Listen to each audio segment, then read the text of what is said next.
Hey guys, what's up? This is David from Common IDW here, and welcome to another episode of the Binge Blast podcast, the show where me and some close friends of the show, other content creators, and people around the internet just talk about what we've been playing and watching in mass.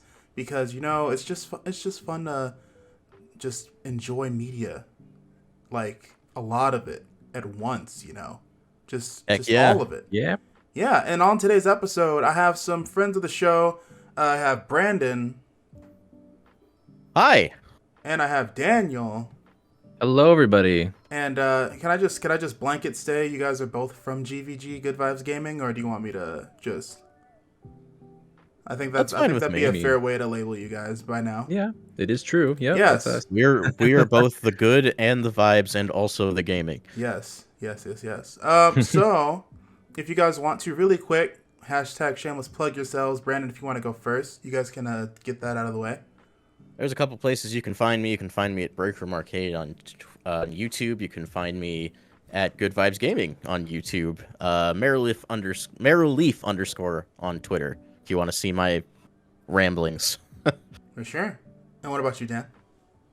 Yeah, you can find me mostly on Twitter at Evernight Studio. I post a whole bunch of different art and graphic design that I'm doing for myself, for others, and the channel on Good Vibes Gaming. And you can also find both Brandon and myself on our own Twitch channel that we're kind of hosting for Good Vibes Gaming. It's the official GVG Twitch account where we post Good Vibes Arcade. Yeah, really good streams over there. You guys do some nice co-op streams. You guys recently did Kirby Superstars, right? We did. Yeah, We that was Yeah, our uh, last yeah. one. Really we nice. just finished that up, and we've got some plans for what we're going to do next. So keep it locked to our socials to find out. For sure. Yeah. And then for those of you who are listening live on twitch.tv/commonRDW, you guys can go and look them up actively as we record the show. But if you guys are listening in post on YouTube or Spotify, any podcast listening service, all of those links will be provided in the descriptions down below. So feel free to give them a follow GVG, follow Dan and Brandon on their respective social channels. And also, since you are here listening to this podcast, you for sure are finding me over at ConmanRDW on Twitch or YouTube. And also you can find me on TikTok and Twitter at DaveedRDW. That's DAVEED RDW. If you want more awesome content like this and other things gaming and basically all things geeky, nerdy, pop culture type of stuff. So, yeah, again, appreciate you guys for being here. Like I said, the mantra of 2022 for me is physical, financial, and content. We're kicking off the 2022 year hard with the content. We're going to get everything else rolling as the year goes on, but this is the one thing I know I can put a lot of effort into right now. And I have a good feeling about this year. I got a good feeling. We're in a good place job wise. We're in a good place, like, financial wise. And we're in a good place head wise. So I think we can do the thing this year, guys. How about you? What are you thinking? 2022.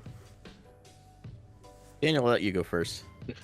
Yeah, man. I feel like this year is going to be something where we kick off a lot more like personal projects, get things going, get things rolling. A year of improvement, hopefully. Last year it was the year I really started to like interact with people within the community, get to know other people, and just talk to others. And speaking wasn't always my strong suit, so that's something I'm really working on this year. Hope to interact and converse with a lot of people about different interests, different things, games, obviously. Mm-hmm. So yeah, seeing you start up this and get well, at least get this going this year and kicking it off with having people like us on here, like thanks so much, man. Yeah, for sure. Really looking forward to seeing where you go with this as well.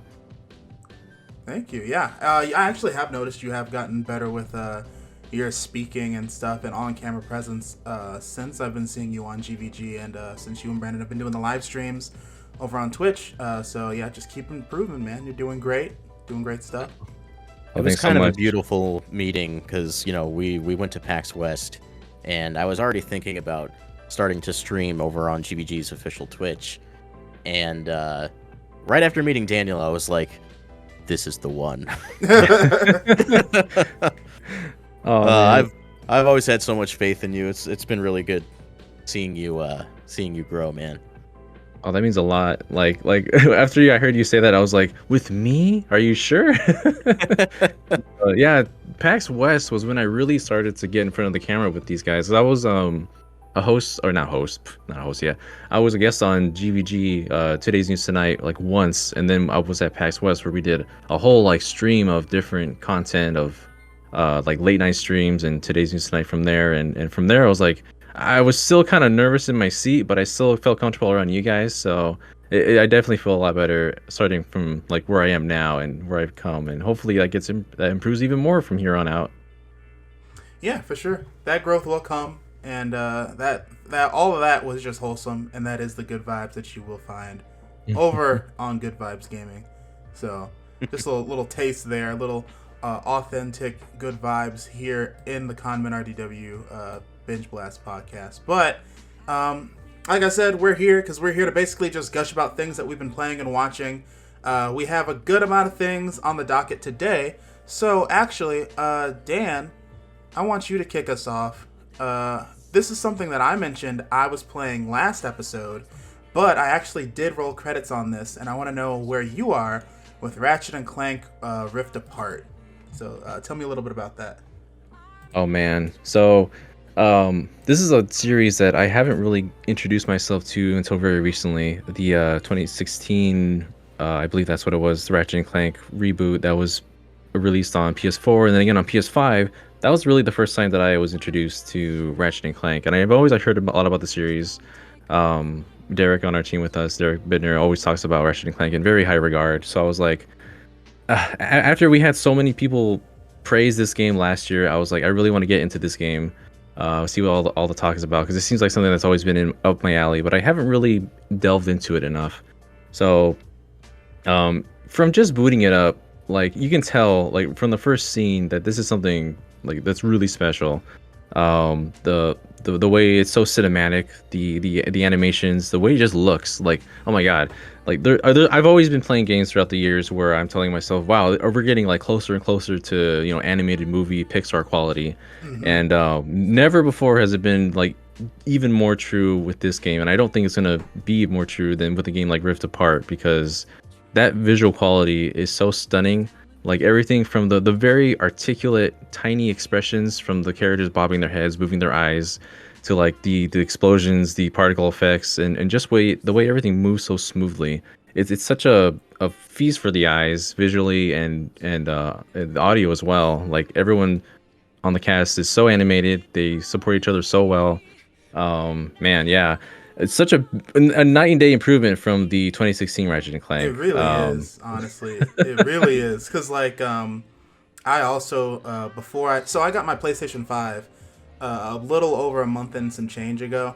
And I already knew in 2021 that Ratchet and Clank Rift Apart was going to be a game that I knew I was going to love. Like, I've loved those characters for forever.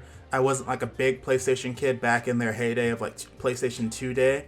But then I remember, like you said, with the 2015 movie / game that they released, I played that. I liked that. And I actually replayed that before I started Rift Apart, because that came in the bundle that I got with my PlayStation.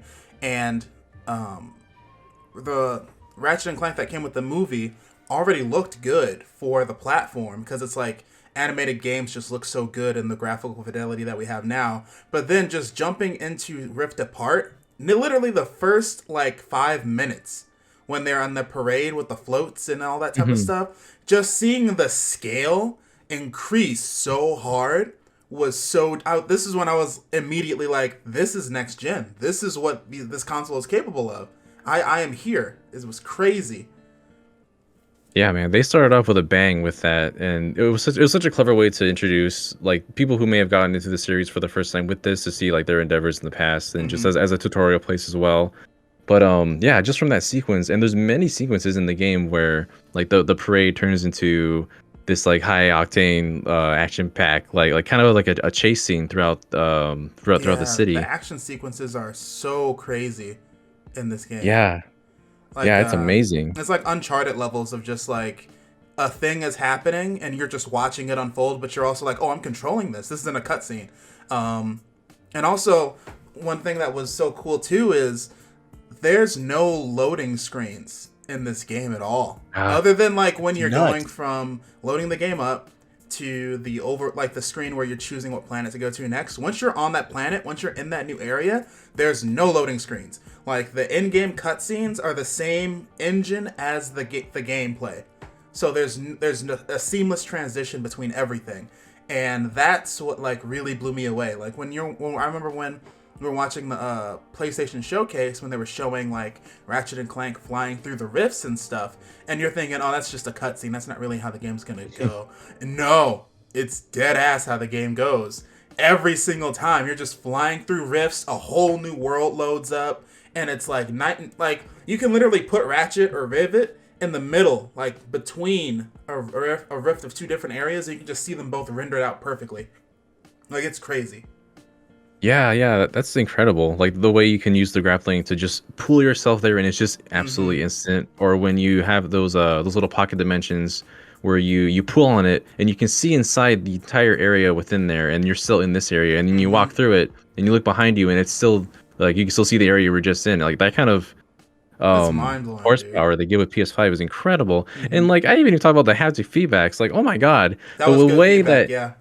Yeah, the way you feel, just literally everything, like the and then the like the sensitivity on the triggers, and just the smallest things where you can hear, or you can feel Ratchet or Rivet walking left, right on the haptics, like so subtle, but it immerses you so much into the experience, and oh, it's just so great. Yeah, with like Astro's Playroom on the PlayStation 5, it's like a game that gets installed on the console as soon as you open it out of the box, and that did such a great way of showing the capabilities of the haptic feedback on the controller.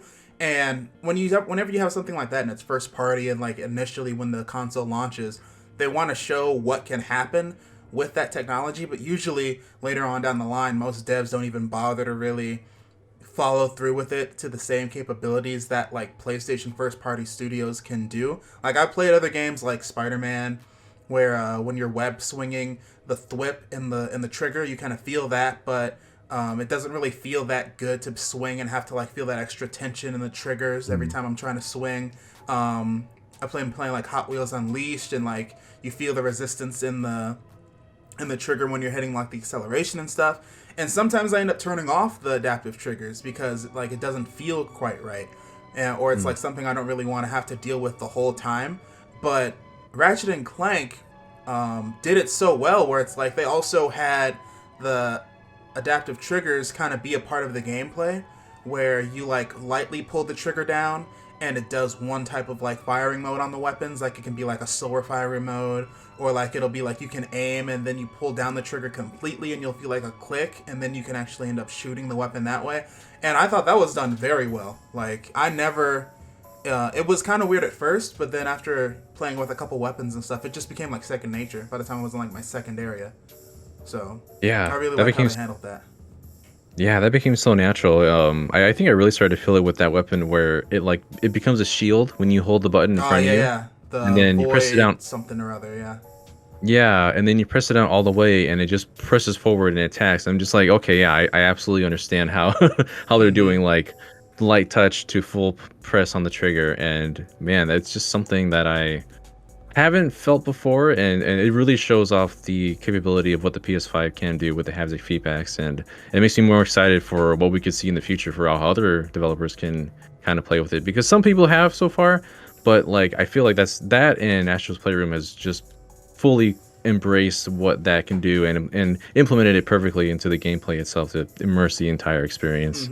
It's kind of like how But, like with Nintendo Switch, how there was like 1-2 switch, and you're like, oh, this would be cool if other developers use this technology. But also, the Switch doesn't really have like what's the word, adjustable triggers like that. It's literally just a button, so that's something that the Switch Yeah. can't even pull off. So I was like, oh, this is some very cool tech on PlayStation side of things.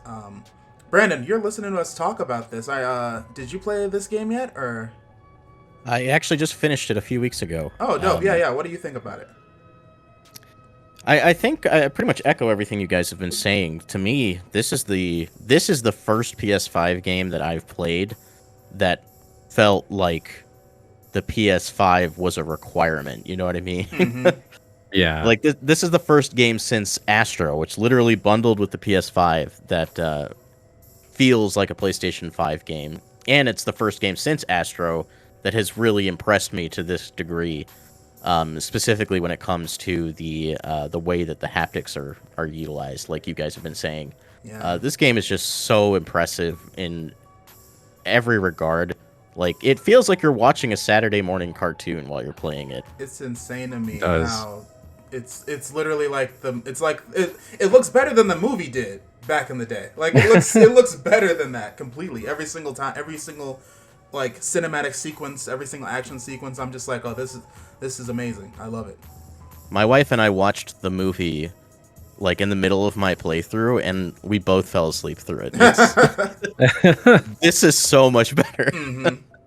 For sure. Yeah, man. There's literally sequences in Rift Apart that I feel like I'm sitting in an amusement park ride at Universal Studios or Disneyland, and it's like you're on that ride with them. Like there's a part where you're trying to chase down Ratchet and Kit, and you're kind of just following them around, and there's all these different background elements going on at the same time, and it feels like I'm in one of those like what Indiana Jones just sitting in the Jeep and seeing everything happen around me. Mm-hmm. It's such a crazy experience. And like the one where you're on grind rails and you're flinging back and forth around the fixer like that giant robot. Oh, that was like the best part. That was so yeah. That was such a yeah. good sequence. I think I streamed that one. That was amazing. Yeah, it just leaves a strong impression, man. Mm-hmm. So yeah, I'm really looking forward to seeing what other games hit this level of production value in this gen, because I think this is my high point for the generation right now. I really cannot wait to see where we go from here. I think my only gripe with it is Ratchet and Rivet are literally the same person, like same character, like just palette swapped, and I'm like, I'm fine, I get it, but also I'm like, it would have been cool if Rivet had like some other type of little thing on her kit that was a little different from Ratchet's or whatever. Like, I thought that the whole thing with Ratchet being separated from Clank was going to be he just doesn't have a companion character the whole time, and then we got Kit, and I was like, okay, so it's literally paralleled. Okay. But otherwise, it was perfect. I loved it. I think the characters stand apart, at least from a personality perspective. Yeah, personalities is fine. Yeah. Yeah, not getting too into the weeds about it, but there's some elements of Rivet's character that I really appreciated, especially in the latter half of the game. Mm-hmm. Yeah, that game got a bit darker than I expected to at some points, which I think they handled it pretty well too, as far as its their story goes as well. But yeah, I don't know. I think I guess the only gripe I would have about it was that it does feel a bit linear. Like when you're exploring the world of what's that wasteland, Savali. When you're like when you get introduced to your jet boots, it's a lot. Stuff are? Yeah, that part's like that world specifically is a much more like open world type, where you can just explore anywhere. That's pretty much just to collect those lorbs, the little orbs that you're trying to find, just for that world. But it would have been cool to see a bit more like open-ended stuff like that. But I don't know, it's fine as it is with linear. It's totally an amazing game as it is. It's just like one little thing I would say about it. Yeah, for sure. This goes under the list of, if you have a PlayStation 5, this is an essential, no doubt. Like, you need to get this game. This is Easy. a PlayStation 5 essential. Oh yeah. We got a couple people in chat responding on the topic themselves. We got Digital Hughes in chat. My brother just started this game last night. He seems to really love it. Oh yeah, he will.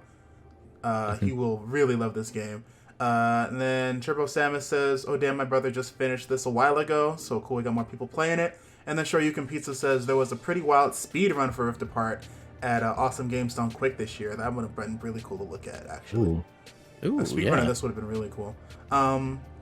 But yeah, for sure, Ratchet and Clank Rift Apart, really awesome game. Glad you're playing it. Are you? Did you say you rolled credits on it yet, or no? I did. I beat yeah, that you did. just a few days ago. But yeah, absolutely loved every moment of it. Might go back and get more of the just finish up things, tidy up, maybe get the platinum trophy. Who knows? Yeah, I don't really do do that too often. saying that they went back and platinumed it. I didn't know if I was going to, but then as soon as I rolled credits, I was like, yeah, might as well. Might as well go and do that. Put me back in. Let's see what else we got going on here. Brandon! Yes. You've been watching some anime recently. I have. Yeah, specifically an anime that I've actually had my eye on for a little bit. I haven't been watching as much anime as I would like, but this one is very adorable to see outside looking in. It's called Ranking of Kings? Ranking of Kings. Yes. And what's this one about? This looks very cute. So before I dive into kind of the plot of this, I do want to tell you how I arrived at watching it in the first place. I received multiple messages all at once from Roger telling me to watch Ranking of Kings. One, because he loved it, but two, because I may have to be doing some work regarding that here soon. But as soon as I watched the first episode, I completely understood why he wanted me to watch it so badly. So, Ranking of Kings is about a prince named Boji, who is next in line to become king of his kingdom. His father is incredibly tall and powerful, but Boji is so tiny. He's little, he's cute, and he has no natural muscle to speak of. So he's very, very weak. And the people of the kingdom kind of look at him and laugh at him because he doesn't represent what you would think a king would be. And then there's this other character named Kage. He is he's like a little monster. He's flat. He's got two big old eyeballs, and he just kind of skates around. He's part of a clan of assassins. And he is also looked down poorly by like all of the humans of the world. But he sees something in Boji, this kindness, this kind of politeness, and this care that you would hope a king would have. And because of that, he teams up with Boji to get him into the king's spot. It's a very, very heartwarming show, while also being quite dark as it goes on. But I guarantee you will watch the first episode and you will want Boji to literally take over the world because of how wholesome and lovable this little kid is. Yeah, I got Turbo Samus in chat saying this reminds me of Ni no Kuni for some reason. And I also, looking at Boji's design, I was like, this has a Ghibli kind of Miyazaki look to it, just a little bit. My wife compared Boji to Ponyo, which I think is exactly. Yeah, Ponyo. Be accurate. Uh-huh. Yeah. So the anime is still ongoing. It's based on a manga that was completed with 12 volumes. So I'm fairly certain that it's going to finish in its first season. There's both a sub and a dub currently going on. The dub is, I think, 8 or 9 episodes in, and the sub is like 15 or 16. So honestly, if you wait just a little bit, if you feel like watching the dub instead of the sub, it'll be done pretty quickly. But both are good. I've watched both, and it's an enjoyable experience either way. Yeah, it looks like a very wholesome, like, underdog. So I'm guessing, like, it's a very wholesome underdog kind of tale, right? Yeah. It's kind of an underdog tale, but, there are other characters in the kingdom who know Boji and know the kind of person he is, so they already believe in him in that way. So I don't know if I would completely call it an underdog story. It's doing some things differently that I appreciate. Okay. I don't want to give too much away. Oh yeah, for sure. I added this to my watch list on Crunchyroll, so I'm for sure gonna be checking this out very soon. Dan, have you heard about this or watched this also, or? I've heard of it. I've seen images of it, but I have yet to watch it. And it's so weird. This is such a weird cut for me, but for me, I don't know why. When I first saw this, I thought of the art for the Frog, the Bell Tolls, and Prince Sable. For some reason, I don't know why my mind went to that first. Because I think just because the stature of the main character and the whole Prince idea. But like, yeah, the art style. It does remind me also of Ni no Kuni as well, now that you mention it. But yeah, that was such a... I guess some of the monsters in there as well remind me of like the monsters that the prince turns into. But yeah, that was such a weird, like, different association that I made with it. I don't know why I thought of that first.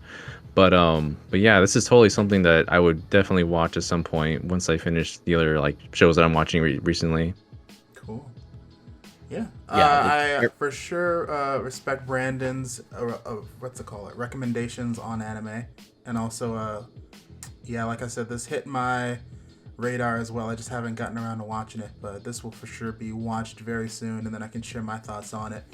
So yeah, thanks for bringing this onto the show because I haven't heard anyone mentioning it actually. So It's I guess it's kind of a sleeper hit. Yeah, because I haven't seen anyone talking about it either. But as soon as I started watching it, I was like, this is special. I think it's like people see the kid and they're just like, oh, it's like a kid show, so they just don't watch it. I guess It could not be farther from the truth. Let me tell you. Uh-oh. it's like no. Oh god. Do I have to prepare my heart?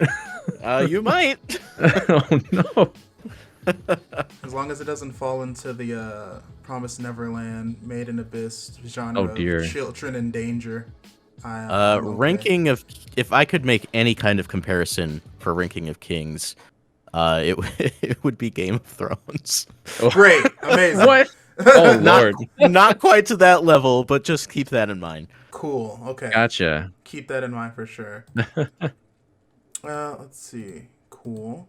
We got some anime, we got some playing, we got some watching going on here. And now, I also want to bring up something that I have been playing. And this is a pull for me. So if you know me as a person, right? If you've known me IRL, this is going to be a pull for me because I don't play a lot of RPGs. Mainly because I don't really like, I don't know, I think it's just a time sink for RPGs really, right? I just don't like putting in if something says it has like over 70 plus hours to finish, I guess that's intimidating for me. And also I don't like turn-based battles that much unless they're I don't like battle systems unless they're very engaging to me, right? Like if your game has a turn-based battle system and I can fast forward the battle system, why am I even battling this way in the first place if I want to speed it up, right? But let's cut to the chase. I've been playing Final Fantasy VII Remake on my PlayStation 5, the PS5 version, and this is as good as people have been saying it is, and it's as good as I knew it was gonna be. I'm having a great time with this game. I haven't rolled credits on it yet though. I'm on literally like the last chapter of the game, I think. I literally saw Cloud strike the pose where he looks up at Shinra headquarters. So that's where I am in terms of the plot. So you can tell me about, like, I'm probably a solid afternoon of playing away from being done with this game. Maybe. Right? Oh yeah. You're at the point where you're in for quite a sequence leading up to the end. Okay, but yeah, you're definitely coming up to the end there. Cool. That's for sure. But yeah, Final Fantasy VII Remake. My history with the Final Fantasy franchise has not been very strong. I've never played any of the Final Fantasy games before this one. I care about Kingdom Hearts from an outsider's perspective, that I like Sora and I like Disney. And then I see all these other characters from Final Fantasy and I don't know who they are. I've always seen Tifa in out of context scenarios, and I wanted context, so now I have the context. And I love all of them. I love Cloud, I love Barrett, I love Tifa. Jesse's amazing. Jesse. Oh yeah. I love. Oh boy. I love every Jesse's character I've seen so far, man. And the sequence of like Cloud dressing up as a girl, that whole sequence was a lot. It was far surpassed my expectations of what could have ever possibly happened, because the budget of this game, just, I couldn't imagine, like, it's so good. I'm trying to get my words straight, but it's so good. What did you guys think about Final Fantasy VII Remake when you played it? Because you guys have played the original, right? Yeah. Well, it's a little different for me. It's actually very similar to you, I think, because you haven't played the original Final Fantasy VII, right? Nope. So I played Final Fantasy VII Remake, also not having played Final Fantasy VII. Oh.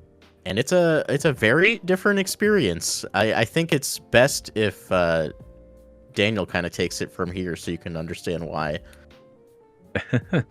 Yeah, one of the first Final Fantasy games I ever played was me borrowing the original from my friend way back then, playing Final Fantasy VII. First one, that one and 10, I played those around the same time. Because right. Okay, so I played 10, was very interested in the series, and then played 7 right after. And as you may know, this entirety of Final Fantasy VII Remake Part 1 just takes place at everything that happens within Midgar, which, if you were to play the original game, it's maybe like 8 not even that long, like 7 hours or so. It's Yeah, not I've a heard very it's a long sequence, very honestly. like minimal part of that game. Yeah, Very it's very early game. condensed. Yep. Yeah, and so like I know, and I have an idea of what's gonna happen afterwards, but to see everything just really fleshed out within just this one game. A lot of people will say like, well, I'm not going to play this until we get all the other parts. I want to see the entire story, but this is Talk definitely to you in worth like playing. 2031, I guess. Yeah. Oh my goodness. Yeah, really. This game is totally its own experience. Like, it's totally worth playing all the way through, despite the fact that everyone in the world knows there's more to come. Mm-hmm. People already know some spoilers that are going to happen, that are coming up, and just and all that besides, this is such a this is the experience that I think Square Enix was really trying to set themselves up to, like live up to, and I think they accomplished that fairly well with what we were all expecting to see. The characterization, the everyone is fleshed out. There's more to the world.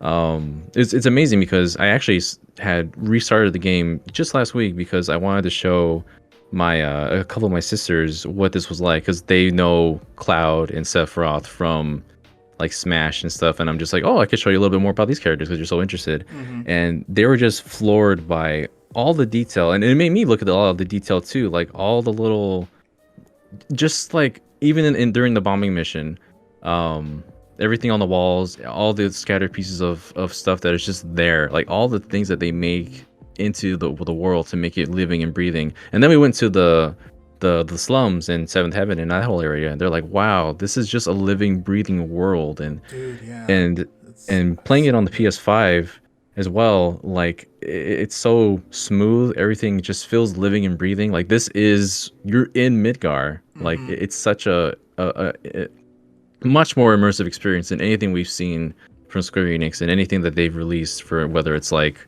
Advent Children, even like Cerberus, Crisis Core, anything like that. It's such a unique, uh, amazing threshold that they've crossed with the experience of this game. Mm-hmm. Yeah. This Oh, what were you about to say? I was gonna say the level of character acting in this game Mm-hmm. is just outstanding. Like, these feel like real people to me. Dude, There's it's Right? really good. just Yeah. the level of detail, and not even talking about just visually, because visually obviously it looks very nice. Outstanding how good this game is visually, man. Like the hair, the fit, like the pores on their faces. Like, Yeah. Everything.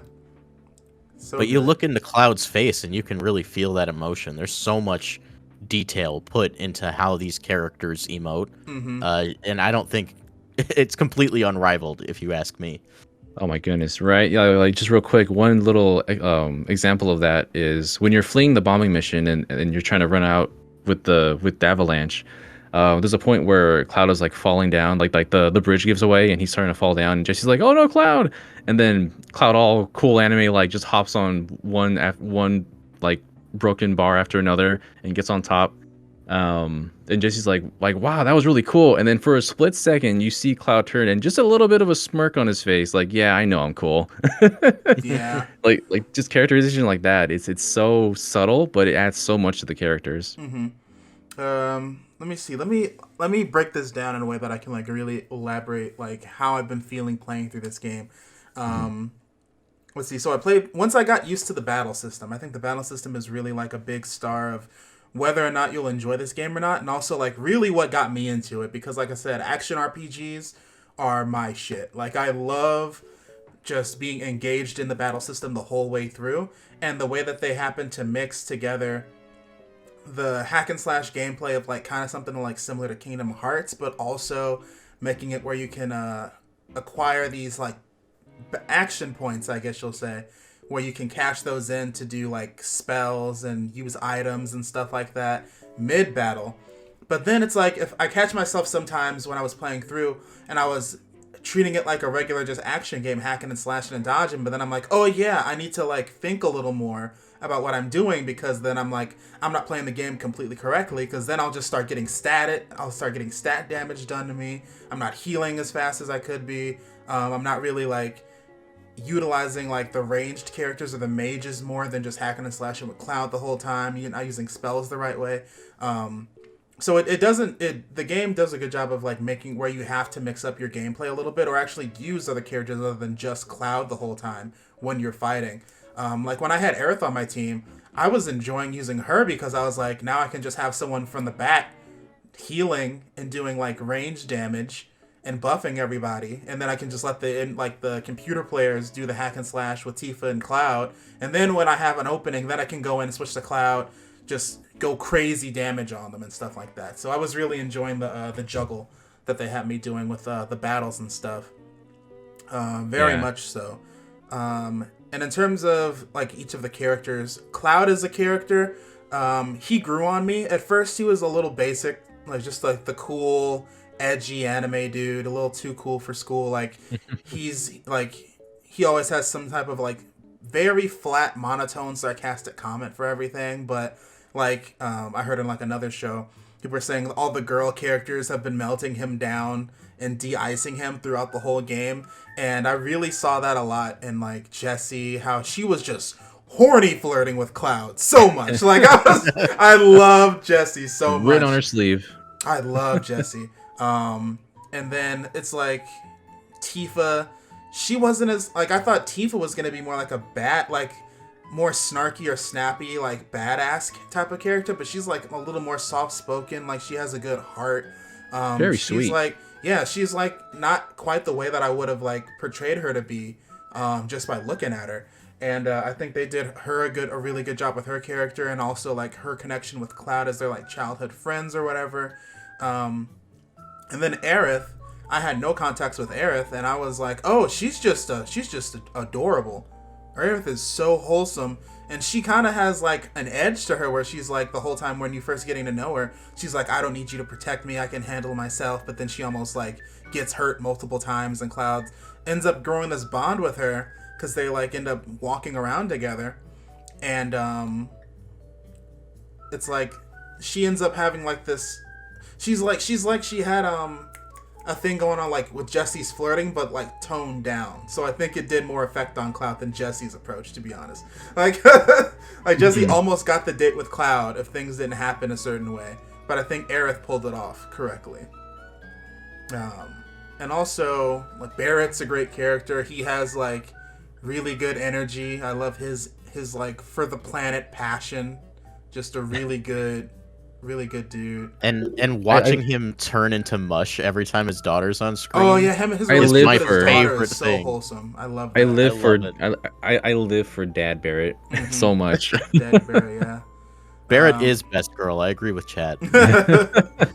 And also like some of his lines are great. Like they were inside of the Shinra headquarters, and Shinra was like talking shit, and then he was like, oh, well, before we fight them, we should think of victory poses. They're gonna be streaming this to all of Midgar, could go viral. And I'm just like, Jesus Christ, Barrett. And Have you ever heard him hum the victory theme? multiple times, yes. And Oh, I was yeah. just, So good. it's funny because I noticed that's like a kind of a thing with Final Fantasy RPGs nowadays, where they always have one character do it every once in a while. I think it was like Prompto in 15, and like here it's Barrett. So I was like, that's great. I love it. And what else? Oh yeah, so chapter 9, the Wall Market chapter with the tournament, with the house, and like the hand massage and all that. The Cloud makeup, they yassified Cloud basically. It was amazing. that was probably like some of my favorite video game moments ever. I wish I was streaming at the moment that I was doing that whole sequence, because I was in love. Like I was just shocked when they were doing the dance number. That was it was so good. I was like, the budget, man.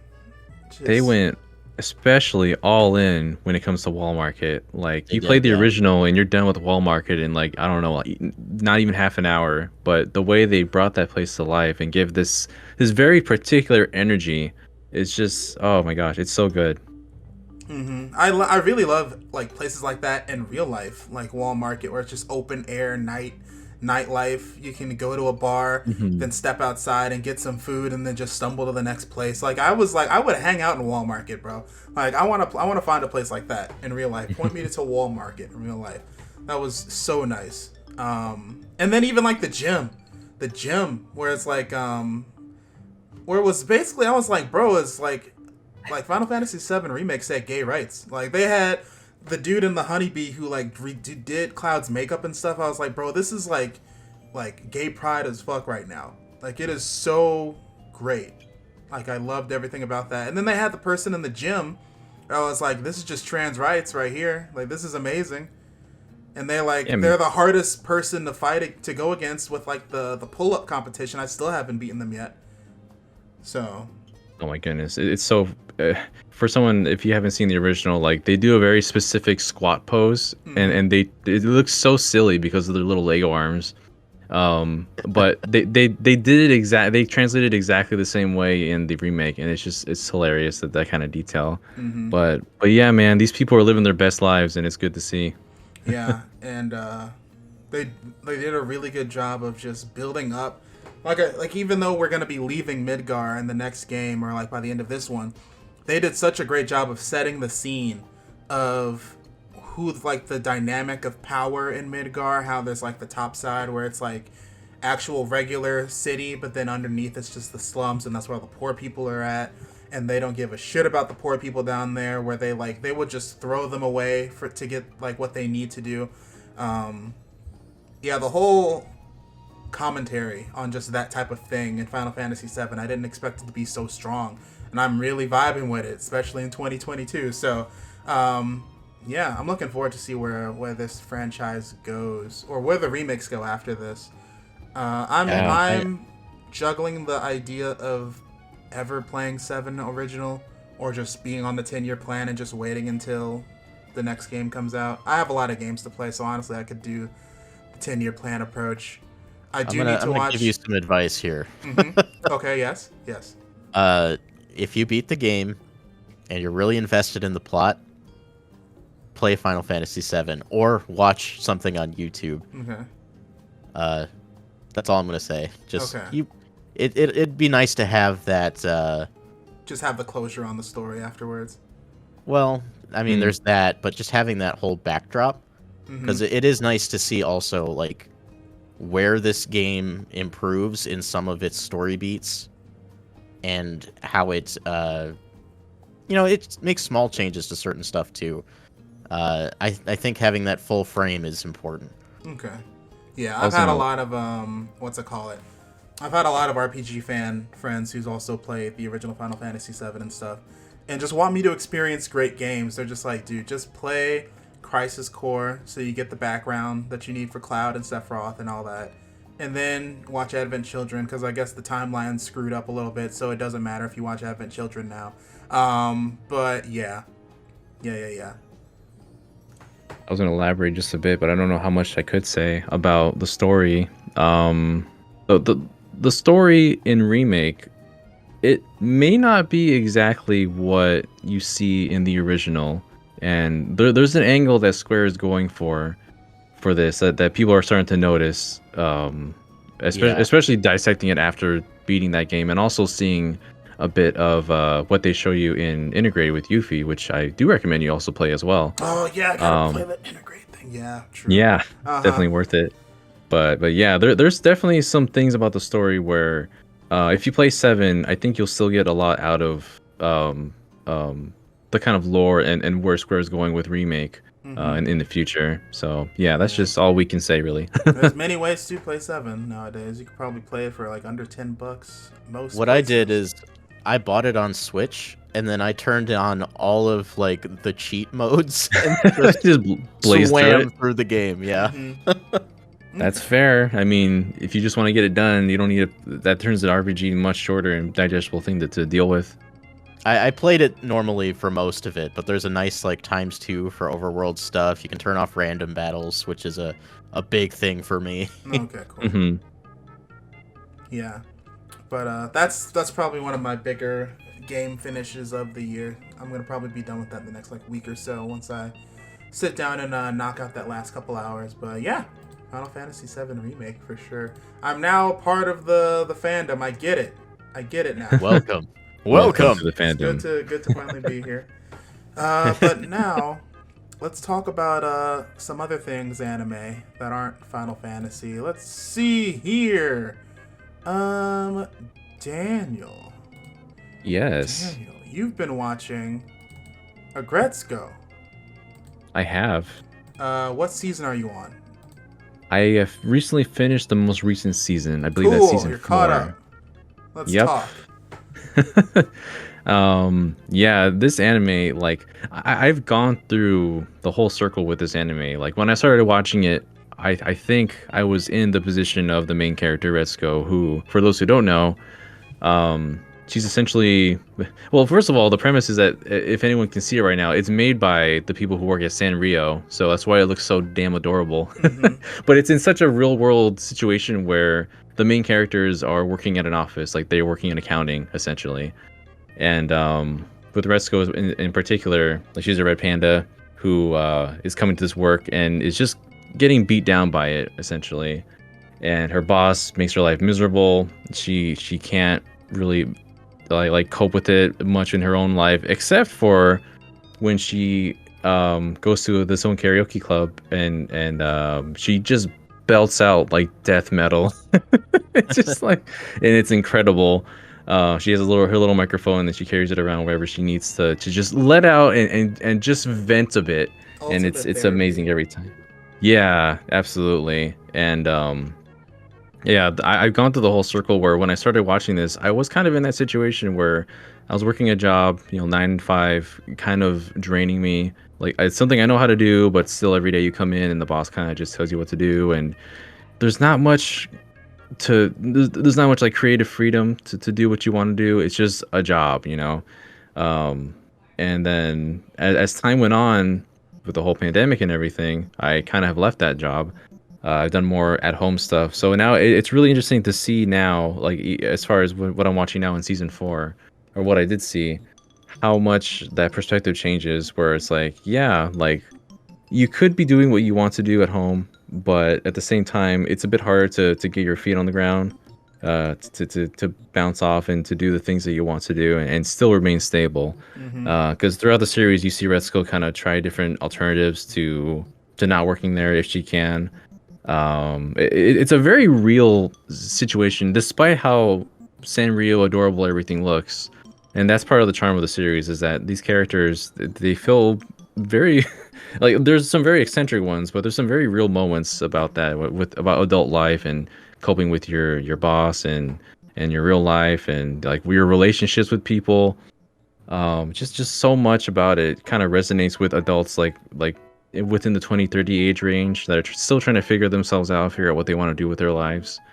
And yeah, the most recent season, it's a little bit less about Retsuko and like the whole like I'm gonna vent everything with death metal, and more so about like just coping with the office life and how things change and how positions can move and how her boss can suddenly not be her boss for a little while, and things happen and people move, and you know it, like the position of power changes, and how does that affect you, how does that affect your life, your coworkers and your friends at the same time. And yeah, it's a lot to deal with. It's a lot to consider all at once, because yeah, as adults now, it definitely resonates more than if you were to show a kid the show, because Well, yeah, a kid um will watch it just for the cute animals, but an adult will be the one that's just like, oh yeah, yeah, this yeah, hits. taking the message. Even like a teenager wouldn't get it because they don't have like a job yet. They don't have the struggles yet. So Right. yeah, I was really surprised. Like the first season of Aggretsuko,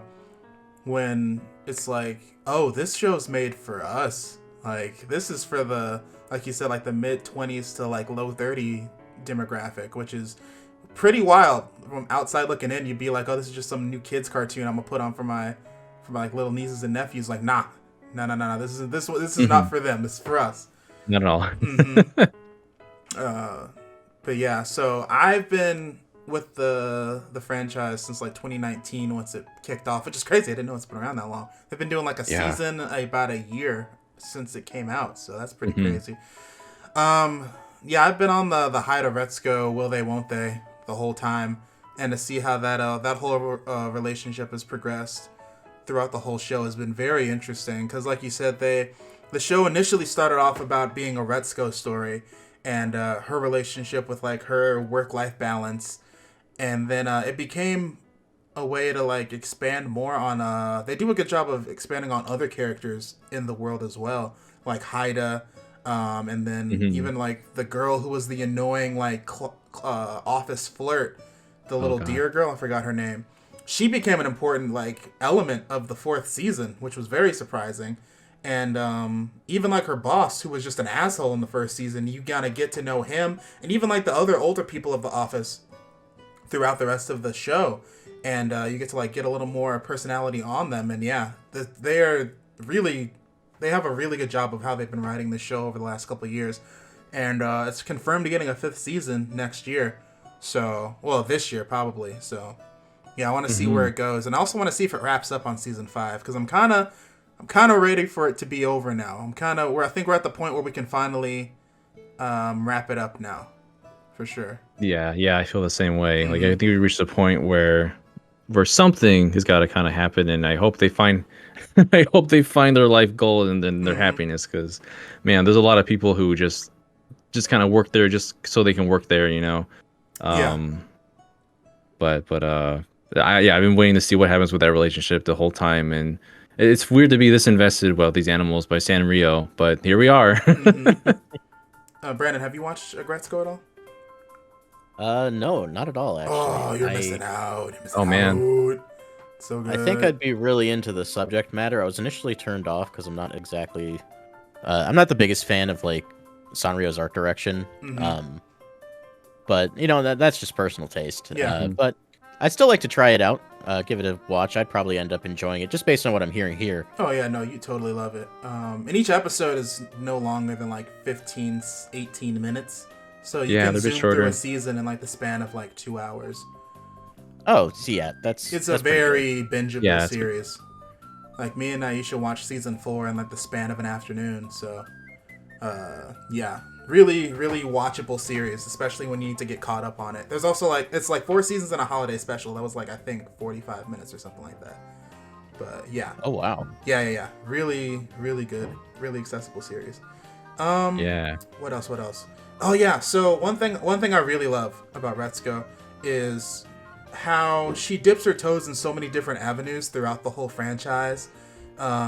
Like the connections she makes, like the one like boyfriend, quote unquote, she makes in like what season 3, Mhm. or season 2. The band she ends up joining in like season, oh yeah, that's season 3. That was 3. Yeah. Yeah. And also just like her side passions and stuff. Like she ends up becoming a YouTuber, kinda, for like a little bit, and that ends up becoming a reoccurring theme in the show. And it's like when you see how driven she gets when she needs to get something done, like that's why I'm like, oh, Retsuko's awesome. She's a great character. And it's like when she has to have like that moment of okay, this is what needs to get done, she will actually pursue that. So she's a really relatable character. There's characters in the show I'm just like, oh, this is 100% people that I know in real life.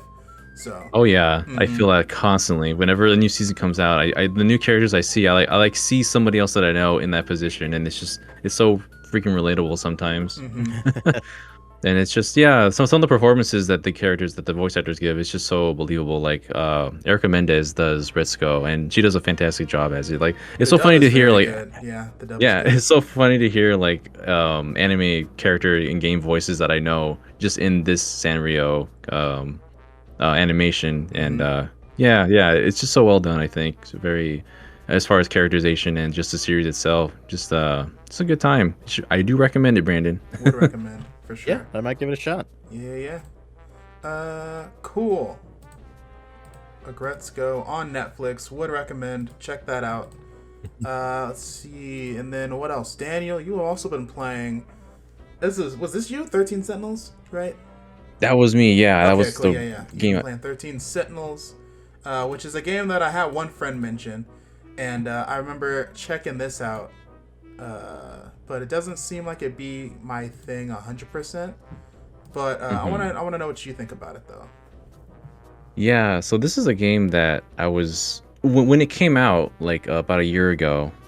Everyone was talking about it. They were all up in arms about this because it's a game by Atlas, so I kind of had an interest in that already Yeah, because an Atlas game, yeah. I play Persona so much and other Atlas properties as well. But yeah, saying that it might not be for you is very fair because the way that the game is structured, like there's two different sides to this story. One is the kind of like side-scrolling, exploring, visual novel style of the gameplay.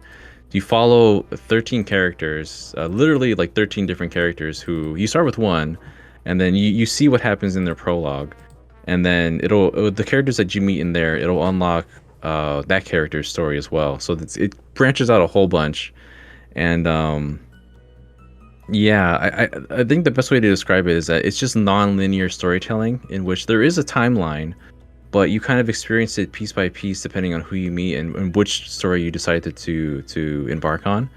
And aside from the visual novel portion, there's also the like strategy, turn-based. Like, is it like turn-based?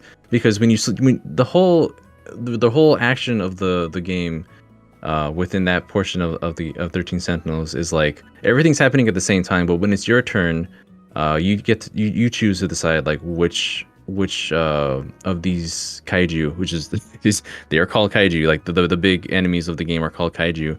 Which one of these am I going to attack?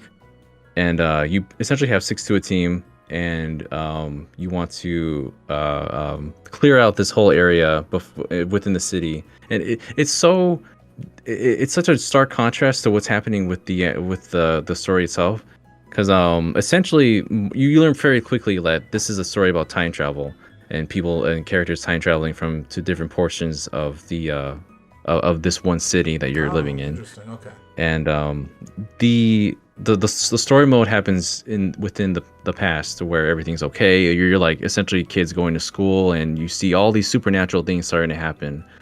And the portion where you're doing the tactical RPG portion, or yeah, turn-based strategy portion, is like in the future, where like the cities are destroyed, people have evacuated, and you're manning these 13 robots, these 13 Sentinels, to defend and fight them off.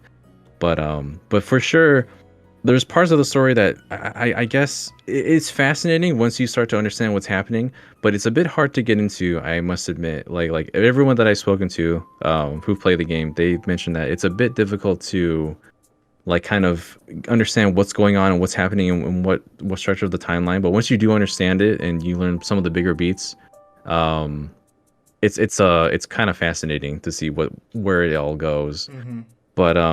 But yeah, the characters that you see in here, they're all very interesting as far as like what their goals are, what drives, what motivates them. You get to see how they all kind of flesh and blend together. And there's certain points within this place where they time travel back and forth and kind of meet each other that way. And you see what's going on in this time period, what's going on in that time period. Most of the game takes place, I believe, in like oh gosh, I don't even remember, the I want to say 60s or so, 1980s, around that time period.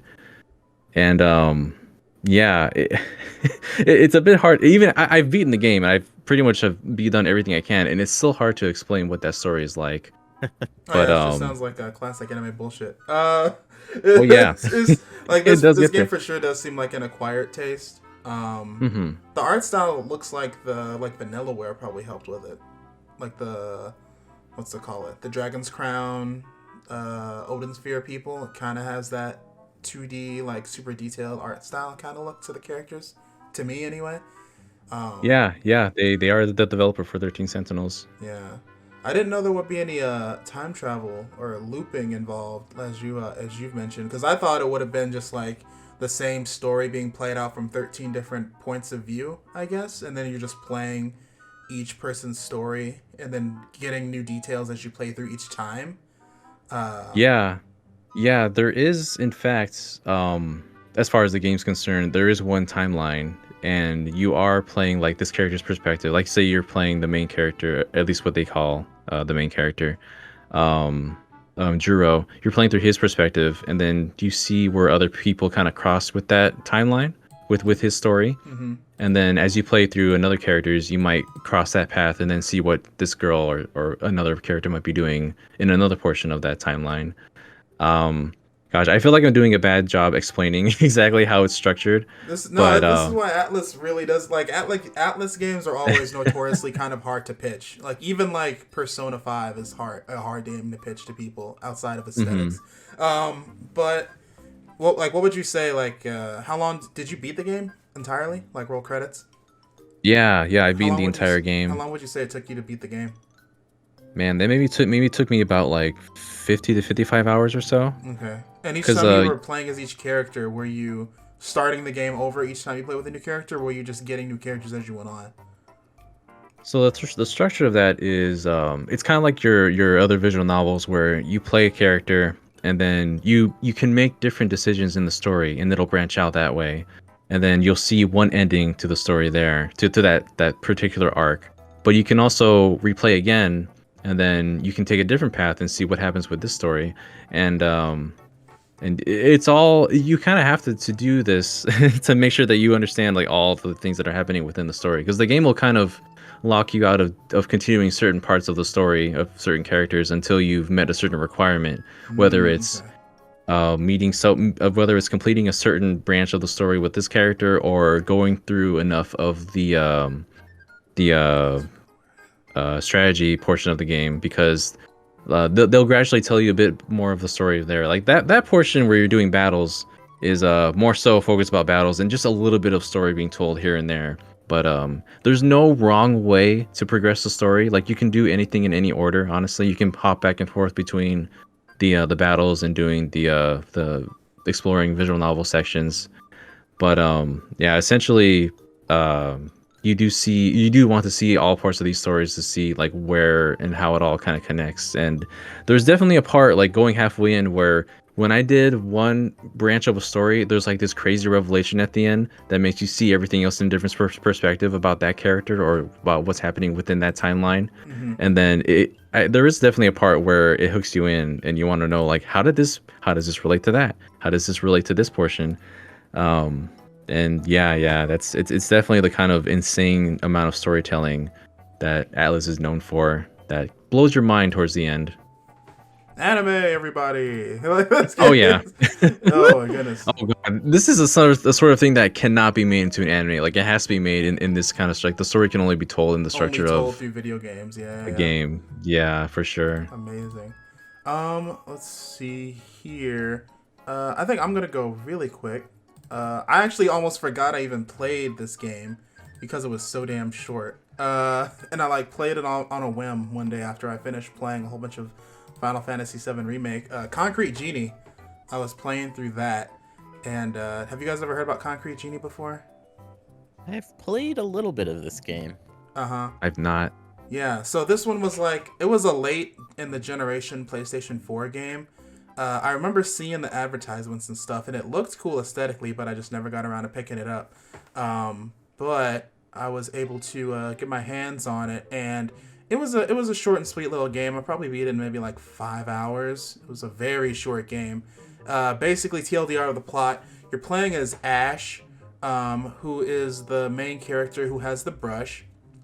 And the game takes place in this like pretty much abandoned seafaring town. It like used to be a really popular like tourist location. It was like on the sea, on the water. It was like kind of like a fishing town type of thing, right? Had a lighthouse, a really cool like aquarium and water treatment plant, all this other type of stuff. And I guess something happened, basically like involving pollution into the water and a whole bunch of other things. Disaster happened, and no one really lives there anymore. It's pretty much abandoned. But the only people who really hang out in this area are like, I guess, a whole bunch of bratty teenagers that have nothing else better to do except just graffiti and tag the place and just waste time around the old fishing town, I guess. So Ash used to live there with his family, and I guess he still hangs around the town sometimes, but it's like he also gets bullied by these kids who also hang around. And pretty much he has like this notebook that he just draws in all the time. And one day the kids decide to be super heavy, like just kids are assholes type of situation, and they like bully him, take his notebook, rip all the pages out of his notebook, throw them in the water, toss him into like an old trolley, turn it on, and the trolley goes to like the lighthouse across the lake, and then he ends up waking up there, and then it's like the spirit of one of his notebooks ends up like getting onto like the wall, and that's how like the whole like concrete genie thing happens, because then it's like the magic in his notebook ends up coming alive or whatever, and then it's basically like the spirit of the notebook wants him to go around the town and paint a whole bunch of stuff and like bring back life to the town, because also there's this like black goop that has also like showed up around the town, and it's kind of like crystallized and like physically manifested onto the town. So it's kind of like you're expelling the dark energy with graffiti, basically. It's kind of like a Super Mario Sunshine situation in a way. But instead of cleaning everything up with water, you're painting things away with magic, I guess. You end up making your own versions of the concrete genies, which is like you can create different designs. Like there's different bases of the bodies you can make, and then you can add extra details like horns and tails and teeth and all this other stuff. And then once you're done, they'll come to life, and then they're almost like little interactive pet companions, almost like Pikmin, I guess. That's my best comparison. And they have different elements, like there's fire ones that'll burn away barriers that are blocking areas to the town. There's electric ones that can power generators by I guess walking up to the generator that's on the wall and touching it, and then that'll power it. There's ones that manipulate wind so they can blow boxes over. Yeah, it's a pretty unique game. It doesn't overstay its welcome. There's only like maybe 4 areas, and the first time you go through, you're pretty much painting the area, and you're renewing the life to that area with your little concrete genies. But then a twist happens, and then you're going through, and then it becomes a thing where you have to actually fight the evil versions of those genies in the same areas. So you're double backing through the game's areas a second time on the back end of the game. And yeah, it's very interesting how they did that. But it's very short. I beat it in the span of an afternoon. Oh, and also, it does this thing that, like, basically kids' movies do, where one kid is getting bullied, like, obsessively so, like, to the point where you're like, wow, these kids are just mean just to be mean. There's no reason that they're so mean. And then you find out that they're mean because they're projecting their insecurities and their anger from their fucked up lives onto Ash, and that's why they're bullying him. And then I was streaming this game to one of my friends, and he was like, wow, I hate when movies and shows do that to justify kids being assholes to each other. That doesn't make it right. But then, like, literally Ash goes, oh, that sucks that happened to them, but it still doesn't make it right that they're bullying me like this. And he was like, okay, at least he acknowledges that. So, yeah, it was a little short and sweet story, nothing too crazy. Yeah. Would I recommend anyone play? I mean, if you want to. I wouldn't recommend playing it. Like, I literally told you the plot of the game. Like, you don't need to play it now. You don't need to. Thank you. Don't waste your time. Like, wow. I've already played it. It's all right. It's like a 6.5, low 7 for me. It was a time killer type of thing. But yeah. Gotcha. I love the visuals of it for like that's what drew me in the first place. Yeah. They have like the one cool thing with the painting and stuff is you can get like you're going around the game in the world and you're collecting different like strokes for the brush. Like you can get like butterflies and flowers, and it's like really cool how when you put things on the wall, like you can get trees, but like when you interact with the wall, it's like it drops a seed and then the seed grows into the tree actively, and that's really cool. That's cool. Like tiki totems, and you're putting them down, they're making like sound effects, and then like things kind of grow into like their own little like landscapes when you're building them. So that's really cool. It's like a really nice interactive coloring book type of situation. So it's cool how they managed to pull that off. But and also the art style kind of makes me think of like a Leica movie. It almost seems like kind of a stop motion-y look to it.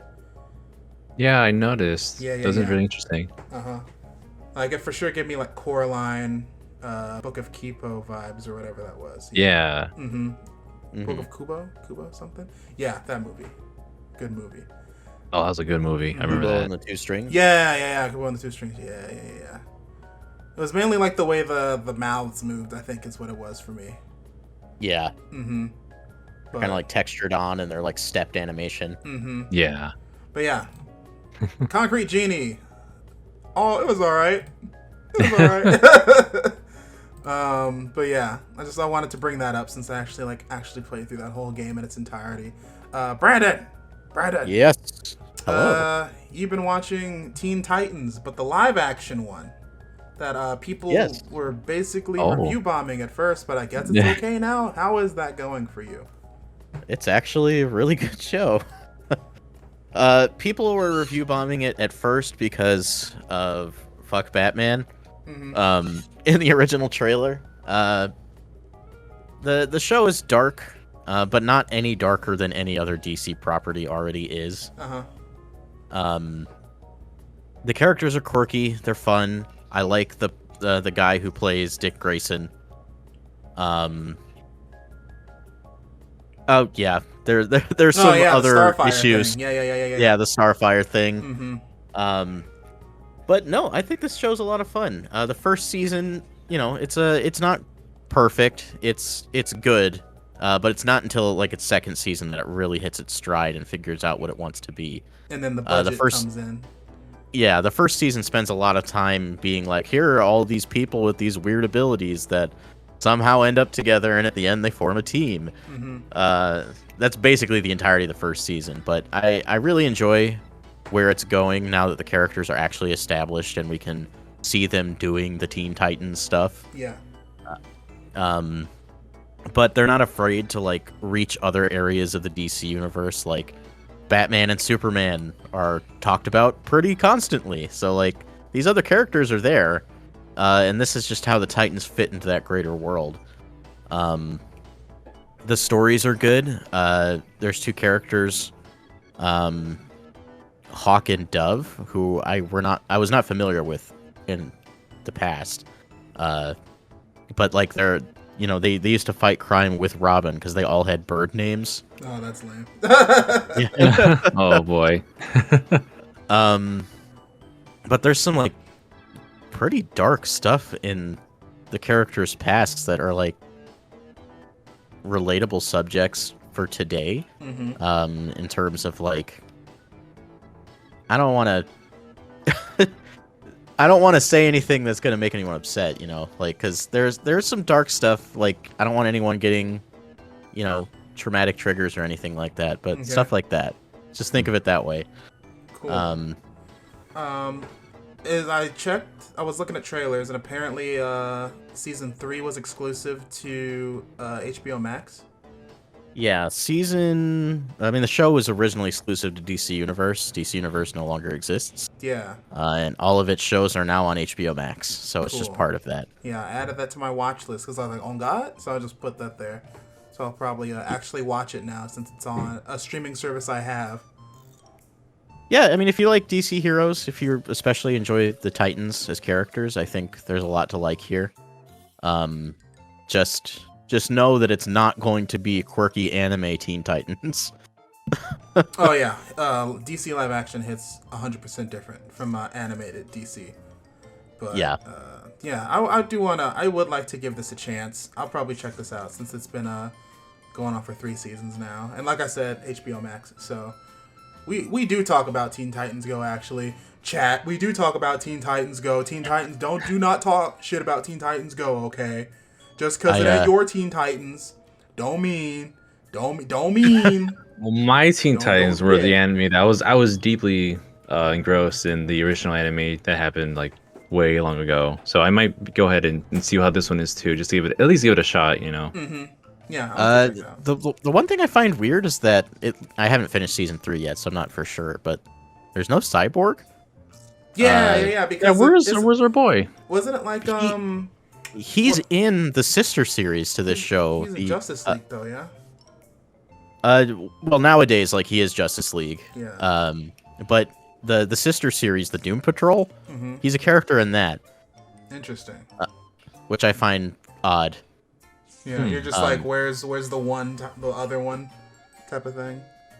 Yeah, he's like the one core member of the Teen Titans that isn't present, and I just find that strange. Interesting. Yeah. Okay. They also don't go by the name Teen Titans. They Just are Titans. the Titans. Yeah. Yeah. And they do that because obviously they are not teenagers. These are full-grown adults. Yeah. Yeah. I think it's Except also for kind Raven. Of... What did you about to say? Except for Raven. Raven is the only child. Yeah. I don't know. I think it's kind of like a similar vibe of how they had like Young Justice at that time too, and Yeah. it's almost like that was Teen Titans, but also it's not the same thing, kind of thing. Like similar characters, but different storyline or different timeline. Right. Yeah, this is just a different interpretation of the characters. They follow a lot of the similar storylines we've seen in the past. Season 3 is currently dealing with, what happens to Jason Todd, which any DC fan will know what that means. But just exploring the different aspects of Robin's character, which I really appreciate, because personally, Robin's my favorite superhero, the original Robin. And he's the primary character here, so he needs his due. He never gets his own show, and now he does. Cool. And with that, and also with Arkham Knights coming out this year, there's gonna be a lot of love for the not Batman characters this year. So, Thank God. but also there is the Batman movie this year. But video game wise, Also, thank God. Oh Yeah. So I was gonna say funny What? sidebar with that. I didn't know that the new Batman was also Edward from Twilight. I didn't know that. Robert Pattinson is an incredible actor. Yeah, I didn't know that. That was crazy. Interesting. Mm-hmm. Yeah. He there's a lot of really good movies with him at the lead. We love Range. We do love Range. Mm-hmm. But yeah, I do want to check out Titans. I want to get more into the. It's like I like everything about DC except the Justice League and Batman, and like Superman. Though they're like basic to me. I don't really like those things, but every other like the Titans, Young Justice, all that other stuff. I like those. Harley Quinn. Yeah, and Suicide this show is Squad. good. Mm-hmm. This show is good for that too, because like one of the major plot points, at least in the first season, is Dick Grayson's troubled relationship with Bruce Wayne / Batman, and they kind of deconstruct Batman's character in a lot of ways that I really appreciate. Interesting. It's like, this is why Batman kind of sucks, according to Dick Grayson. Okay. I like that. I like that a lot. Yeah. Cool. And you've been watching that? You've been like watching since it was on the air? Or you just started watching it randomly recently? I started with season 2. My wife and I decided to try out DC Universe because I really like the animated movies a lot. Mm-hmm. They had their kind of own MCU going on at the same time as the MCU with the animated movies. Mm-hmm. So we, it was just easiest for us to watch it there. And I saw Titans was on there. I was like, you know what? I've heard that the show's actually good. Let me give it a shot. And turns out it is. Cool. Let's see. Conveniently speaking of the MCU, Daniel has mentioned that he has been watching or getting caught up to the MCU or rewatching the movies. Which one was it you were getting caught up? I was pretty much I'm one of the people that hasn't really seen every single MCU movie as they've come out. I've seen select ones like here and there, like throughout the last few years. Been able to just catch on the ones that my friends are really hyped up about, like Black Panther or Shang-Chi, Spider-Man, but not all of them. So I'm watching them right now, starting from the very beginning, and just kind of going from phase 1, phase 2, going all the way up, rewatching the ones that I've seen before, and watching some that I haven't seen for the first time. Just the other day we watched Guardians of the Galaxy, so we're like towards the end of phase 2, and the next one to watch would be Avengers, I believe that's Age of Ultron. Yeah, that's the next one. And it's just more or less just me trying to reacquaint myself, because like the Marvel universe is just not stopping. It's only getting more powerful, and we're the more multiverse theory phase now, which is a whole different can of worms. Oh yeah. Oh yeah. And Mhm. at this point it's like if I don't catch myself up with at least the mainline like series of the phases, I am gonna get even more lost because I mean you can enjoy many of them, you know, in its own setting. Like you don't have to watch every single one to enjoy those. Like I love Shang-Chi, like that was amazing on its own, even though I didn't understand some of the references that were outside of it, to the wider Marvel Universe MCU. But at the same time, it's like I like to have context for a lot of things, and so I just decided I'm gonna watch everything from the start to finish. So that's where I'm at right now. Mhm. Have you guys watched the entirety of? How much of the MCU I have you guys am watched? neck deep in the MCU. I've been watching them ever since Iron Man. Mhm. And I actually rewatched the MCU movies last year with my girlfriend because she wanted to watch WandaVision, but she missed a lot of the core movies of the MCU. And I was like, we have Disney Plus. We're just watching all this shit from the beginning. So we got her caught up in the span of like 2 months. Oh And man. I think the only thing I haven't watched recently in the MCU is Loki, Shang-Chi, Eternals, and I think that's it. Yeah, I think those are the Oh only things dude. I haven't watched right now. All I can say, all I can say in there is Shang-Chi is incredible. Oh, I've heard. One of my favorite Marvel movies. I can't really say a lot because I haven't seen a bunch of them, but one of my favorite Marvel movies that I've seen in a long time. Mm-hmm. If you're like a fan of like, old school classic karate or kung fu movies, Shang-Chi is just amazing for Oh you. my god, that movie has probably the best like martial arts choreography I've ever seen in a movie. Mm-hmm. Like It's it is so good. I've seen that Yeah. scene fantastic. on the what was it, San Francisco, on the train, on the bus. And that bus. Yeah, Yep. seen that Oh yeah. scene. Yeah. Um. I am caught up with everything. Yeah. There's nothing I haven't seen. I've seen all of it. Cool. Yeah, things like yeah, that's where I'm gonna hit a wall where once we're a fair way through the movies, there's also like yeah, the other series like Loki, WandaVision, What If, like that's gonna be something else What I if I have haven't to seen What If either. What if yeah. is going to be probably really important going forward? I would Oh say that yeah. about most of the shows, because the Oh movies are boy. directly tied to them now. Yeah, it's Like, literally just it's not a movie, but you can watch it at home, so you should have watched it by now type of situation going on. They're like like required readings now. It's yeah, Oh my ridiculous. god. Doctor Strange is literally like, "Hey, have you watched WandaVision and also What If? Because you Yeah. probably should." That's exactly how it happened, yeah. Um but yeah, I say the MCU is one of the like, this is just my personal bias. Watching Star Wars is a handful. Watching what other big popular franchise is there right now? I think Star Wars is like the only other big one. Yeah, watching Star Wars and getting caught up with Star Wars is a handful, but like the MCU is just fun the whole way through. All of those movies I'd say aged very well. Like Iron Man 1, all of those still hit Yeah, those entirely are all the great. way through. Like, Iron it's Man a is a fun ass fantastic ride. movie. It Yeah. is. It's so good.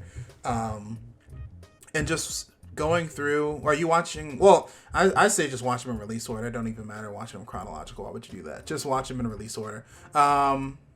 But Yeah, I'm just yeah, going down the list. yeah, just go down the It's queue. like impossible to watch it chronologically now. Uh Things get a little messy. huh. Yeah. But yeah, it's great. It's a fun time just watching all of those. I'd say that like those 2 hours just fly by with these Marvel movies. Like each action sequence just gets better after every movie. Once you see where the budget comes in, like later on, it's just so great to seeing Iron Man's suit transformations get better and more off the wall each movie is just a sight. Oh Like dude. it's Yeah. so cool to just witness in real time as you're watching them from the beginning. They eventually just get to like nano machines. It's just a tie, and then Yeah. it just becomes the suit. It It's just just Yeah. hmm not even that far yet. Like The- yeah, seeing how it's fascinating to see the progression of like not just the technology in the movie itself, but also what they use to make these effects, to make these things happen. hmm I'm always my friends make fun of me because like I'm always the guy that's like, oh, let's see how high fidelity the holograms are gonna look in this game. The holograms, man, they get more and more fantastic and crazy to the Yeah. point where like Tony Stark is like pinching them and pulling them around and spreading them out, and it's just like, oh my god, and I'm then like, it bro, just gets give us better and that better. tech now, man. Like the Where is first that? movie, we thought we would have been there by now. We're not. I want it. Oh my I gosh, yeah. think my favorite thing about the MCU is, I know a lot of people will criticize it for, a lot of it feeling samey, but, it's one world that they're trying to build, and every time a movie or a show comes out, it's like reading another chapter of your favorite book. That's how I see it. Yeah, like thank goodness for having this conversation, because I feel like the people I've talked to, they make me feel like I'm just easy to please, and they're really like the hardcore kind of Marvel fans that are like, oh, this movie sucks or whatever. But they're all fun. They're all fun rides, and I've enjoyed a lot of them. I don't think there's been like a bad Marvel movie I've watched so far. Maybe, hopefully. Yeah, and not every single one is gonna land exactly the same way, and I think that's fine. Yeah, I'm very thankful for the MCU at this point, because it's like every single year at D22 or the Disney conference, you just see another like floor plan of like, here's the next 10 Marvel movies coming out. But then you're like, this just been comic books for decades. And Exactly. now we're finally Yeah. translating all of that into just a more digestible format for casuals. And it's like, I probably me. will never read the comics. I'm gonna just be real, but I can watch these movies, I can play these games, and I am a Marvel fan. I don't read the comics, but I am 100% a Marvel fan. I get where characters come from, I get relationships, and it's just great to see how deep this has gone. Because it's like, we used to have one-off superhero movies. Remember that? When they were bad, when superhero movies were bad. Oh yeah. Oh yeah.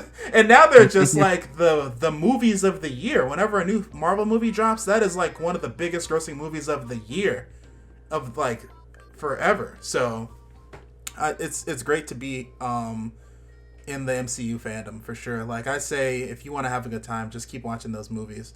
And then even once you get caught up to the movies, you can start playing the games too. Like the Guardians of the Galaxy game, I say is better than the movies, in my opinion. That's what I've heard. I've been hearing that, yeah.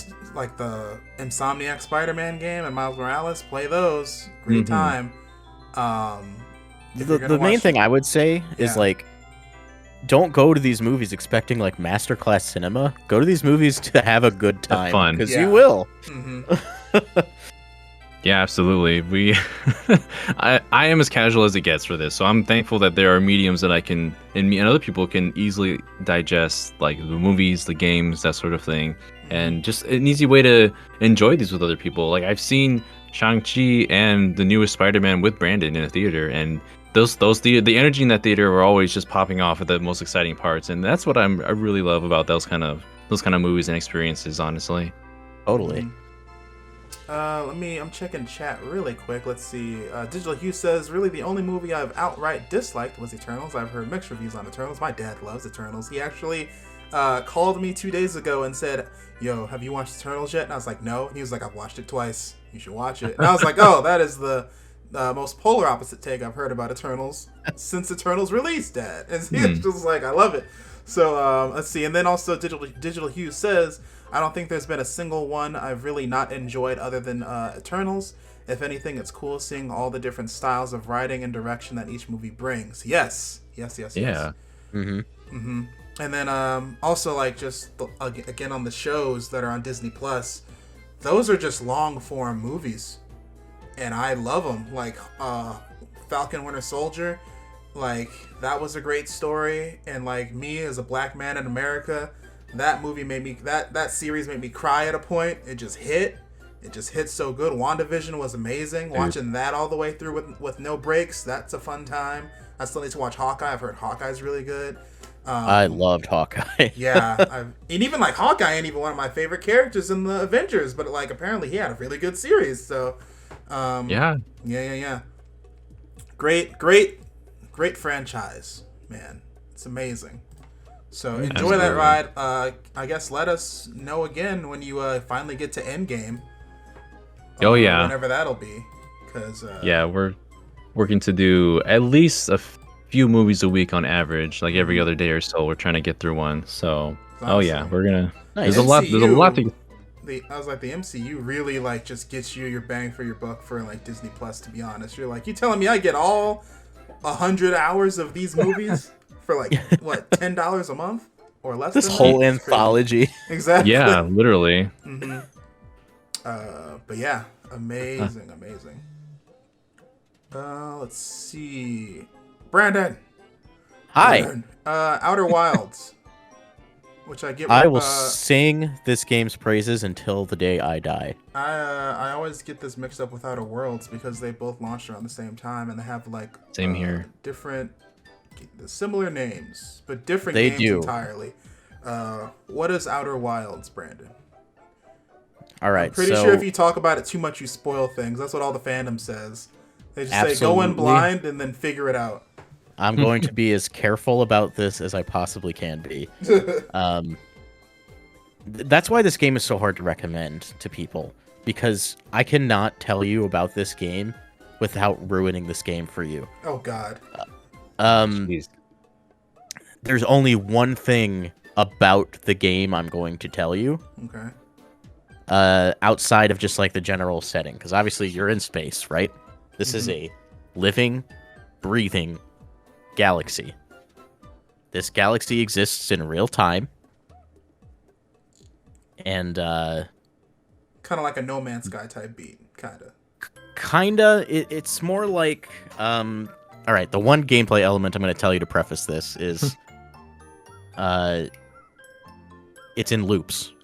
Time loops. Every 22 minutes you loop. Boys. Okay. So basically you're navigating this galaxy which does the same thing 22 minutes every time. And it basically launches you into space and says, figure it out. It doesn't tell you what to figure out, but it tells you to figure it out. Interesting. And that's really all I can say from a plot perspective. I would just really encourage that you try this out, because this is one of the best stories I've ever been told in a video game, period. It's that good. It actually recently came to Game Pass, so I added it to my my queue on Game Pass, and I for sure will be checking it out because I want to know what all the hubbub's about, because no one's ever said anything negative about this game ever. So yeah. My biggest suggestion for it is to be patient with it, because it relies on you and your brain and how you think things through. Okay. It is asking a lot of the player. I'll say that. So your gamer sense has to be heightened. This is an advanced game. Like, you can't give this to a newbie. You got to be like gamer. You have to be gaming like what's the word? Tuned to this. You don't have to. I mean, not from like a skill perspective, but from the fact that when you read something, you know, that something means something, and you need to keep all of that knowledge in check. Bust out the notebook for this one.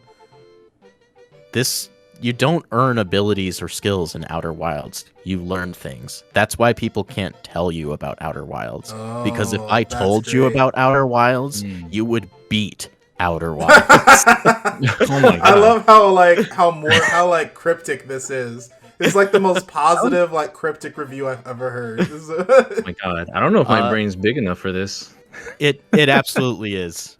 Don't sell yourself short. You can figure this out. Outer Wilds also came out with a DLC recently, which is more specifically what I put on my list, called Echoes of the Eye. And it is just more Outer Wilds. Outer Wilds is not a game you can play twice. So just having the opportunity to get to do it again was the best thing ever to me. And I binged it in like 2 sittings. I was like, I need to do this now. Ooh, okay. Strong recommendation. I like that. I will. I'll probably be. This will be my game of the year every year for the rest of my life. Oh my God. What is your goatee of 2022 Outer Wilds? It's like, bro, that came out like 5 years ago. Outer Wilds, yes. Outer Wilds. Please try it. You will not regret your time with it. Okay, that is a strong recommendation, and I will heed those words, and I will try to coordinate having you back on the show when I actually get around to playing this game. Please do. Yes. Cool. Short and brief. Very nice. Play the game. That's all I'm gonna say about that. Let's see.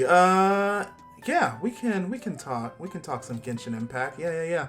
Genshin Impact, I think, is the most reoccurring game on this show because we have so many filthy weebs that come on panel.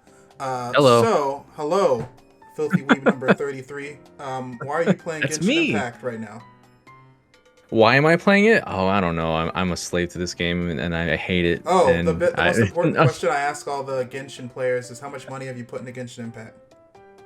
Oh my gosh. I'm thankfully mostly free to play on this game. I think I bought like, what was it? This is like a pack that's like $29.99 or so, maybe once, because when you buy that pack, they essentially give it to you twice, and then you get double of whatever it is you buy the first time. And yeah, there were just some characters that were going out around that time. I was like, I really want to have those characters, and I save a lot, and thankfully we hit the 50-50 more often than not, but sometimes we don't, and it's a terrible time. So but it's a game where I've been kind of off and on about for the last year, and we've gone through the entire like spectrum of is this game good? Is it just a Breath of the Wild knockoff? There's nothing to play here. To like the whole past year of 2021 was introducing new areas, like the major one, because we had the first two areas since the game was launched, and they've been introducing more areas to explore since the beginning. More mechanics, more characters. Like, oh my god, there's been a lot more characters being introduced. Oh yeah, like I'm seeing Ito on here right now, on playing on stream, and yeah, that's. I feel like there's a whole different side of the fandom to this game when you start talking about like the voice actors themselves, because they're like their own unit. Max Middleman does Ito over here. He does a fantastic job. I think he's like the best cast and voice character of this game. He's just so natural in his performance, and I don't have Ito myself, but if I really had the resources, I would probably try to get him, just because he has like probably some of the best lines delivery I've seen in this at all. The whole group of voice actors here, they're such a tightly knit family as far as like the English voice actors go. Yeah, I've seen a lot of tweets from like the Genshin voice actors just hanging out or streaming having the picnics game together and playing as their characters and like talking like their characters as they play. Yeah, I got really into that when Zach Aguilar, who does the main voice for Ether, the male protagonist, whenever a new character is released or there's a new event, he'll try his best to have that character just kind of chat with them for about an hour or so. He'll roll for them. Maybe he'll be successful, maybe he won't be.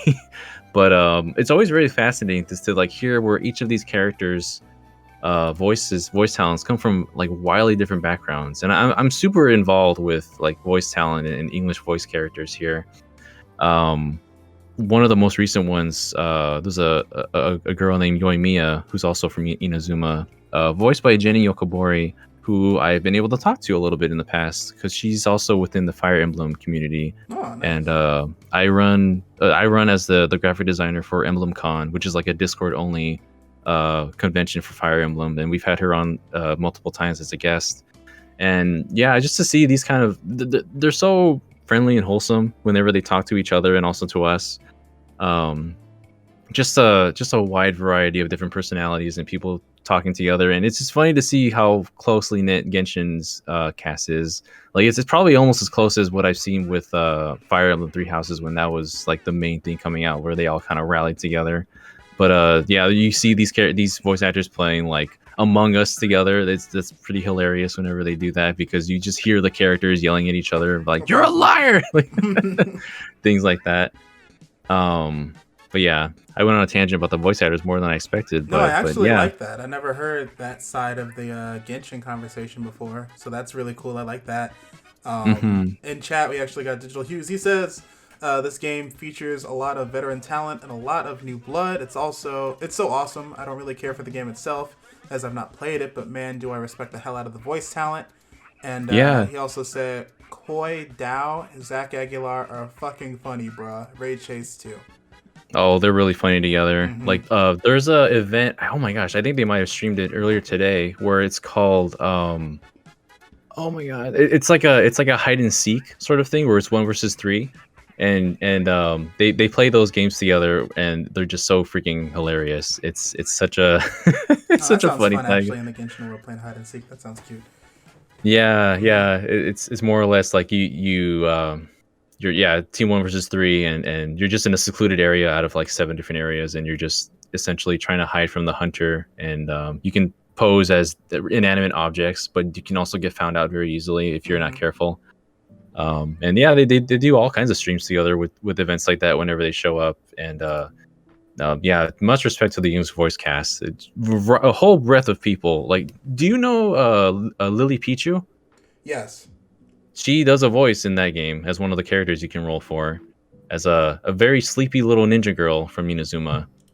And it's just so funny to see how just the range of people that this game pulls in. And it's also because like they're obviously from different nations. So like Liyue is based on China, Inazuma is based on Japan, obviously, Mm-hmm. and Mondstadt is based on like I think I guess Mondstadt's like a more a like basic like fantasy town type of thing. something in like the like a some kind of English nation. I forgot exactly what they specifically had for that, but yeah, more so your typical what you see in like medieval style games. Mm-hmm. And yeah, just it's just amazing to see these kind of cultures blend together, and to see how they do this. Like the most recent event has the new character that you just saw on screen. She is a opera singer, really well known opera singer within the world of Genshin Impact, and they actually hired a professional Chinese voice actress in an opera who does opera to do a sequence that she actually does do, like actual opera, like from the culture itself, That's cool. traditionally done. So that's her voice, and then the obviously like the other half of that is just English voice cast. But the first character in the game that has two different voice actors, and it's so cool to see how faithful they are to these cultures, and bringing that to other people's perspectives. And that's the kind of thing I really like about the game, where it's introduced me to a lot of different cultures and different events and such. Like they're going to do their lantern rite coming up soon, which is basically the Lunar New Year. Mm-hmm. And yeah, it's something I've involved myself for a lot longer than I thought I would, but I'm still here playing it, and I play with friends sometimes, and it's just been a good time, Yeah, Genshin Impact is like an actual. It's like almost like a cultural shift of a video game kind of thing, where it's like we have all of the other free to play games, like we have all the shooters, we have all the battle royales, but Hmm. Genshin Impact is such a specific like, and it's even also the fact that it's also like low key also a mobile game, and like at its core it's also a gacha game, but there's so much that's involved in it. They've scraped in so much cash. Like it is now Oh like one yeah. of the biggest platforms in gaming in its own thing. And it doesn't even need like a console, to be honest, but it's like it's also supported on like Xbox and PlayStation. Surprisingly, it's not on Switch yet. I don't know what's going on with that. But Oh god. the fact that you can just play this game on your computer and your phone, you can bust that out anywhere. And like you said, like some people in chat, they're like, "Oh, I know of Genshin. I play Genshin, but I'm not that deep into it." But it's like, even if you're just paying attention to Genshin on the sidelines, like I am, for instance, there's so much that goes into this game. Every time there's new characters to draw, there's a new area. One thing I really love, actually, like me and my girlfriend, we recently watched the virtual concert that they did, and that Hmm. was Oh man. amazing. Like the music of Genshin Impact is top tier music. Like it goes up there with like Square Enix quality, like really good music. It's And incredible. it's just so like it's incredible how much work has gone into this game that it's basically you can download it and just play it on a whim. And I've caught myself multiple times when I was playing Genshin just standing on a mountainside having a Breath of the Wild shot of my own and being like, this game is free. This game is Yeah, free. seriously. Uh-huh. There's so much you can get from it for being just a free to play game, and it's amazing that it is free to play. Mm-hmm. I do put the money I put in every now and then, it would be just to support it, because they do great things and they do fantastic work here. Like Mm-hmm. any shot you see in Inazuma is just it's just a snapshot, because you got cherry blossoms falling, you got the sweeping vistas, and just the very specific locales. My God, yeah, there's just so much that goes into it, and like the music, like you mentioned, I feel like people kind of miss out on the music sometimes, because there's some really great songs in this game, like the boss battles that Yeah. you hear, like sometimes only once, but they're so great, and The they music put is so much into it. the music is available on Spotify, and also they have it on their YouTube channel too. You can like every time there's a new area, they just drop an album, and you can just listen to the Hmm. music, and it's quality, just like lo-fi beats to study to, like good instrumental music. You can just like fall asleep to the soundtrack, or you can just have it on in the background. Really good tunes for sure. Oh Um, yeah. and it's like all of this, but then also like it depends what you want to get out of it, right? Like if you want to have a game where you can just pop in every once in a while, do some dailies, explore this humongous world, and just have a really nice gameplay experience. But then it's also like the dark side, where it's like, yeah, this game is also at its core a gacha game, and if you have minimal self control, or you just love anime characters too much, you might drop a couple stacks every once in a while. But I mean, that character design is very good. Very Oh good yeah. character design. I'm surprised they haven't been to like cons or anything, and they don't have official merch people can buy from the game yet. Really surprised about that, because I would totally buy some Genshin Impact official merch. God, if they have But a shop online, I would go broke. oh yeah, it'd be dangerous, very dangerous stuff. But yeah, I'm loving all the fan merch too. Like just I've seen in artist alleys, or just I have some friends who also do like really good Genshin Impact artwork and stuff. I'm loving everything that comes out of the game from not even playing the game perspective. So Oh my goodness, yeah. yeah. The day I go to a convention, because I have not been to a convention in person since this game has been released, and when I do go, I'm afraid for what I'll come out buying, because there's so much good merch I see for artists I follow on Twitter, and just some of the friends that I know. They make some really fantastic things, Mm-hmm. and oh boy, yeah. But yeah, everyone should just enjoy the game at their own pace. I recommend people at least give it a shot, see what it's like. It's not for everybody for sure. They'll probably meet a threshold, their own like wall at a certain point, because it does get very grindy. But Yeah. for some people, they enjoy that sort of thing, and more power to them. Mm-hmm. Being able to play the game multiplayer with friends online also does help. I have some friends who usually end up just squatting up, and they just grind their dailies and stuff together, and that's Oh, how that's they the usually best. end up getting their stuff done, or I need more events and friends like stuff. that. Mm-hmm. I can forward you to some people. I have some people that have been playing Genshin Ooh. a lot since it's launched. So yeah, Genshin Impact, everybody. Brandon, have you checked it out at all, or are you just like keeping your distance? I've played a couple hours of it, and then I got walled off in story progression, and I got mad. You're just like, I'm good.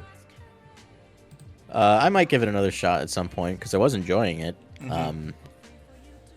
If it's a little nicer to me next time, maybe.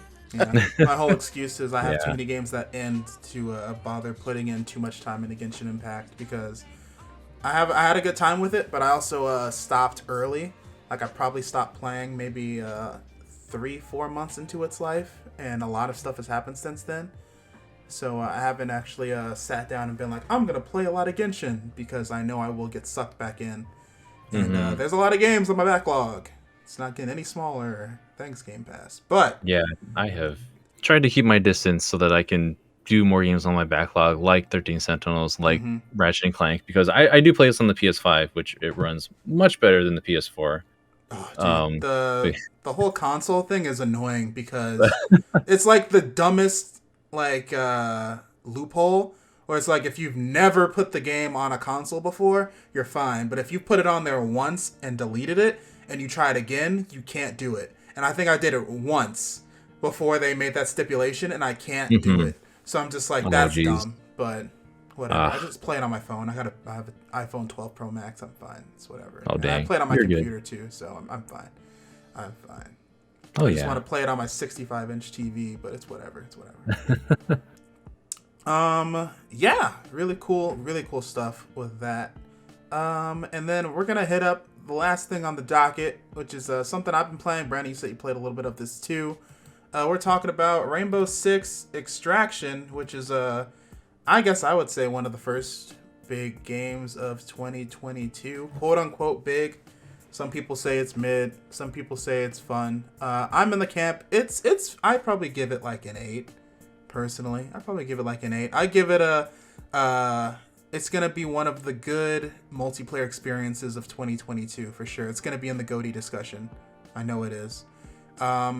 If you haven't played Rainbow Six Extraction, think the tactical gameplay of Rainbow Six Siege, but it is PvE where you are playing with up to 2 other friends, and you are going through these areas of different locales. There's like 4 different areas, like New York, San Francisco, Alaska, Mexico, and then there's like 3 actual maps in each of those levels. Each map has 3 subsections, and each of those subsections could have 1 of 13 objectives to do. And each time you go through, like, the areas are kind of randomized in terms of like where things are positioned, like enemies, objective goals, and things like that.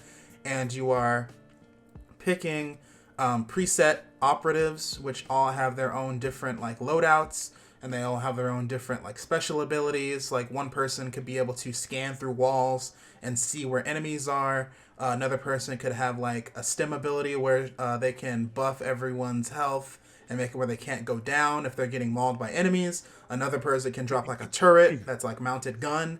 Another person can drop like special sticky grenades that can stun enemies and stuff like that. So you're mixing and matching characters to see who's best for the job that you're going to be doing, and you're coordinating runs through these levels. Each time you get through a sub area, the next part is harder. Once you get basically to the second area, it's risk and reward. Do you want to continue to the third area, or are you going to choose to extract and lock in the things you have? It's honestly a pretty well balanced game, to be honest.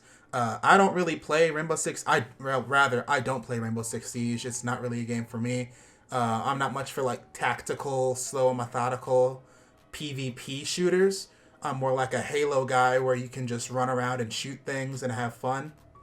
Not more so like Valorant or Siege where you gotta like take things slow and coordinate shots and stuff like that. But the gameplay of Rainbow Six Siege is fine, especially when you have it where you're using that tactical movement. You're able to go prone, you're able to peek around corners, you're able to break walls with shotgun shells, and use those abilities while going against like a common computer-controlled like alien zombie threat. And I think that's like a really good experience in the multiplayer scene right now. That doesn't really that it's totally different from like Back 4 Blood, for example, which is kind of emulating the Left 4 Dead formula, which is we're gonna throw a whole horde of zombies at you, and if you guys mess up, you gotta run for your lives or like hold off this whole wave of enemies while you're doing different objectives that are following a story. This one is there's no story other than do what you need to do and get out. And like 3 of these zombies can take you out. You don't even need more than like 3. So you have to be really careful with what you're doing when you're playing through these levels. And it's just a really good pace. Like, you can also play through it by yourself. There's 4 different difficulty settings. The first one can be played by just like one person single player, but once you crank it up 1 notch, then it's noticeably different. That's when you should probably start getting an extra person or 2. Also, once you crank up the difficulty 1, then it gets to the point where there's like modifiers being put on the aliens where they could be invisible. They could leave behind like this black sludge, which when you walk on it, you're slowed. If they walk on it, they move faster.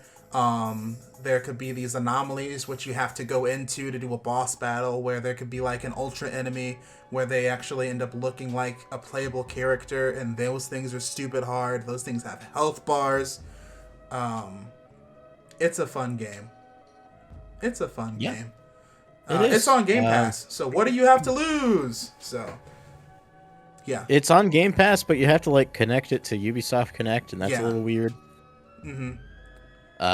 But yeah, I've been enjoying this. I've only played it for maybe 2 hours so far. But I definitely see the appeal.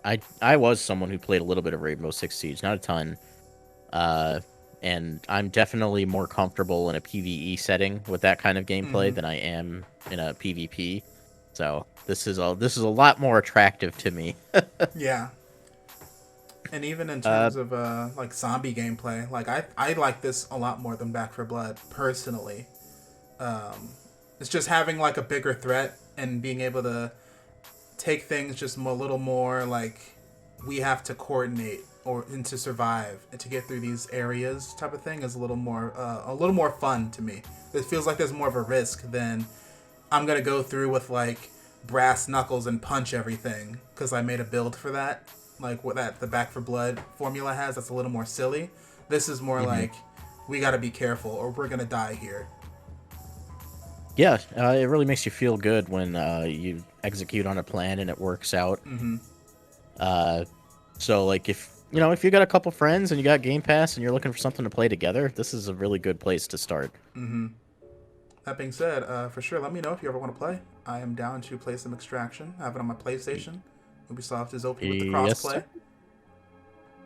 Yeah, I'm playing on PC, but I was playing with my buddy Alvin. He's playing on Xbox, and it worked just fine. Daniel, have you heard about this one? Have you been keeping tabs on it, or? Rainbow Six is not something I've really delved into, so this isn't something that I can say I have much experience in, unfortunately.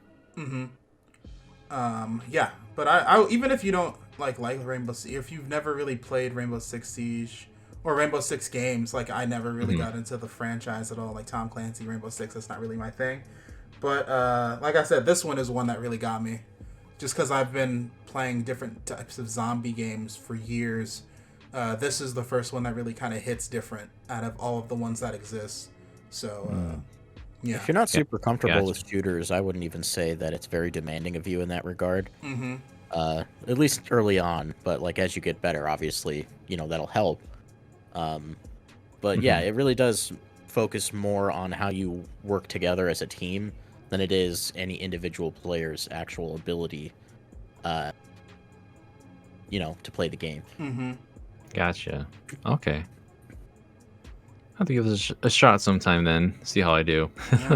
Brandon, what's your experience with like the zombie genre of games, and how would you kind of put Extraction on that in that pyramid Really, of those? Like, where would you put this in your personal ranking of zombie games? really, I've only really touched Left 4 Dead, Back for Blood. Are we talking specifically like multiplayer? Yeah, like have you played like how would you rank this compared to like Left 4 Dead, Back for Blood, Call of Duty Zombies, for example, like stuff like that? My ranking from bottom to top, and this might be controversial, would be Left 4 Dead, Call of Duty Zombies, Back for Blood, and then probably this. So this is at the top for you. As of right now, yeah. Ooh, spicy. Okay. Honestly, I probably would say the same thing, kinda. Although I put Call of Duty, I put this at my top. Underneath it would be Left 4 Dead. Underneath that would be Back 4 Blood, and then my bottom is Call of Duty Zombies. I never got into Call of Duty Zombies like that, personally. Yeah. Yeah. Yeah, that's fair. But I know a lot of people are like super nostalgic and love Left 4 Dead, but I have never managed to enjoy playing that ever. it has like, especially nowadays, like going back and playing Left 4 Dead 2, it's like it has like a nice, it has like a feeling of like retro jank to it nowadays, but it's still like a good shooter in that respect, though. You know what I'm saying? Yeah, for me, it never felt like I was really making a difference while playing, I guess. It didn't feel like my skill translated to performing better or worse. It's just shoot the things that come running at you and don't die. Basically, yeah. And that's why I like this so much. This is why I like Extraction so much compared to like that Left 4 Dead zombie experience, where it's like I said, if you get caught messing up once in Extraction, like one spiker, which is the things that have the projectile shooty arms, if they shoot you like 3 times, you're almost dead. If like an actual regular grunt zombie catches you by accident, you can get killed by that. If these things that are like explode and can blow up walls, if you get caught by one of those in an explosion, maybe like once or twice, you're dead. So it's not like it needs to actually be like, we can render this many zombies on screen. It's like, we have this guy and you didn't see him, so you're done for, cuz. Like, it's Yeah. But yeah. Like I said, I do think this is going to be a big game in the GOTY discussion of best multiplayer experiences for the year. But we'll see where it ends up. I think one thing that really shot this game in the foot for sure, though, promotional-wise, was it was going to drop in September, which was going to be a month before Back 4 Blood. And at that point, we're like, wow, there's a lot of zombie games dropping right now. So no one gave a shit about Extraction until after they delayed it. And now other outlets started like posting more gameplay. People started talking a little bit more about breaking down the gameplay loop. And now like people who've gotten their hands on it, playing it through Game Pass and stuff, especially putting it on Game Pass, really did the game a favor. Because I don't think anyone would have played it otherwise, to be honest. That made it a lot more appealing to players. So I think it's doing really good numbers. I think it's actually probably getting more players. I don't know. I need to check. It's probably getting more players regularly than Siege, since it's so much more accessible, I would say. Yeah, I mean, Siege is like very, you have to know what you're doing to excel at that game. Don't turn on game chat or else. Like, it's Yeah, really. Oh no. But yeah, I am going to be playing a lot more Extraction. One thing that also, what's crazy too, right, with Extraction, Ubisoft has shown off like personal gameplay overviews of the game, like the breaking down the characters, breaking down the gameplay elements and stuff, and they were like, here's what late game's going to look like. You have to have all of your you have to have characters that are max level, so each character has a level 1 through 10 that they can be. And the more you use the characters, the more they level up, all that good stuff. But in order to play late game, end game material, you have to have a character that is maxed out, and the characters that you get able to play, they randomize them. So it's like you can't use the same characters every time. And also, instead of 3 subzones for the runs, it's now 9. And after every 3 subzones, then the difficulty gets harder. So I'm just like, oh, so this game's just gonna not be fun. It's like, or rather, it's gonna become the situation where I'm like, I'm playing a game and I'm having fun, but if I'm dying too much, I'm like, okay, I gotta stop having fun now. Now I have to actually pay attention. And I'm pretty sure you probably have that mode when you're playing like Monster Hunter and you're like, I'm getting hit too many times. I need to stop having fun. This is what Extraction's going to become late game. So yeah. I'm looking forward to actually getting to that point myself and actually getting to that level of insanity. With there's 2 modes I play Monster Hunter in. There's, hey, I'm here to, hang out with my friends and carve some monsters. And then there's, I'm going to die if I don't try. I need to Ultra Instinct really quick. Yeah. And actually hit those spot dodges. But yeah, I do actually want to see that type of gameplay of Extraction myself. So I'm gonna have to actually start grinding the game a little bit more. I haven't played in a couple days, so I want to get caught up. I have a couple friends who are pretty dedicated to it, so I'm gonna be hitting them up a little bit more, see if they want to play. But nice. Yeah. And Brandon, if you ever want to play, let me know. Okay. Yeah. And with that, we basically have hit everything on the show docket for this episode of Binge Blast. Really good stuff, guys. Really good stuff. Really good stuff for this show. Hey. Oh yeah, thanks for having us on. It was a good time. Thank you. But with that, we're gonna start wrapping things up. Again, thanks to Brandon and Daniel for being on the show today. If you guys one more time want to give some hashtag shameless plugs to everyone out there listening in our live chat audience, where they can find you, where they can follow you guys, all that good stuff. You can find me on Twitter at @MerrowLeaf_, on YouTube at Breakroom Arcade, and Good Vibes Gaming.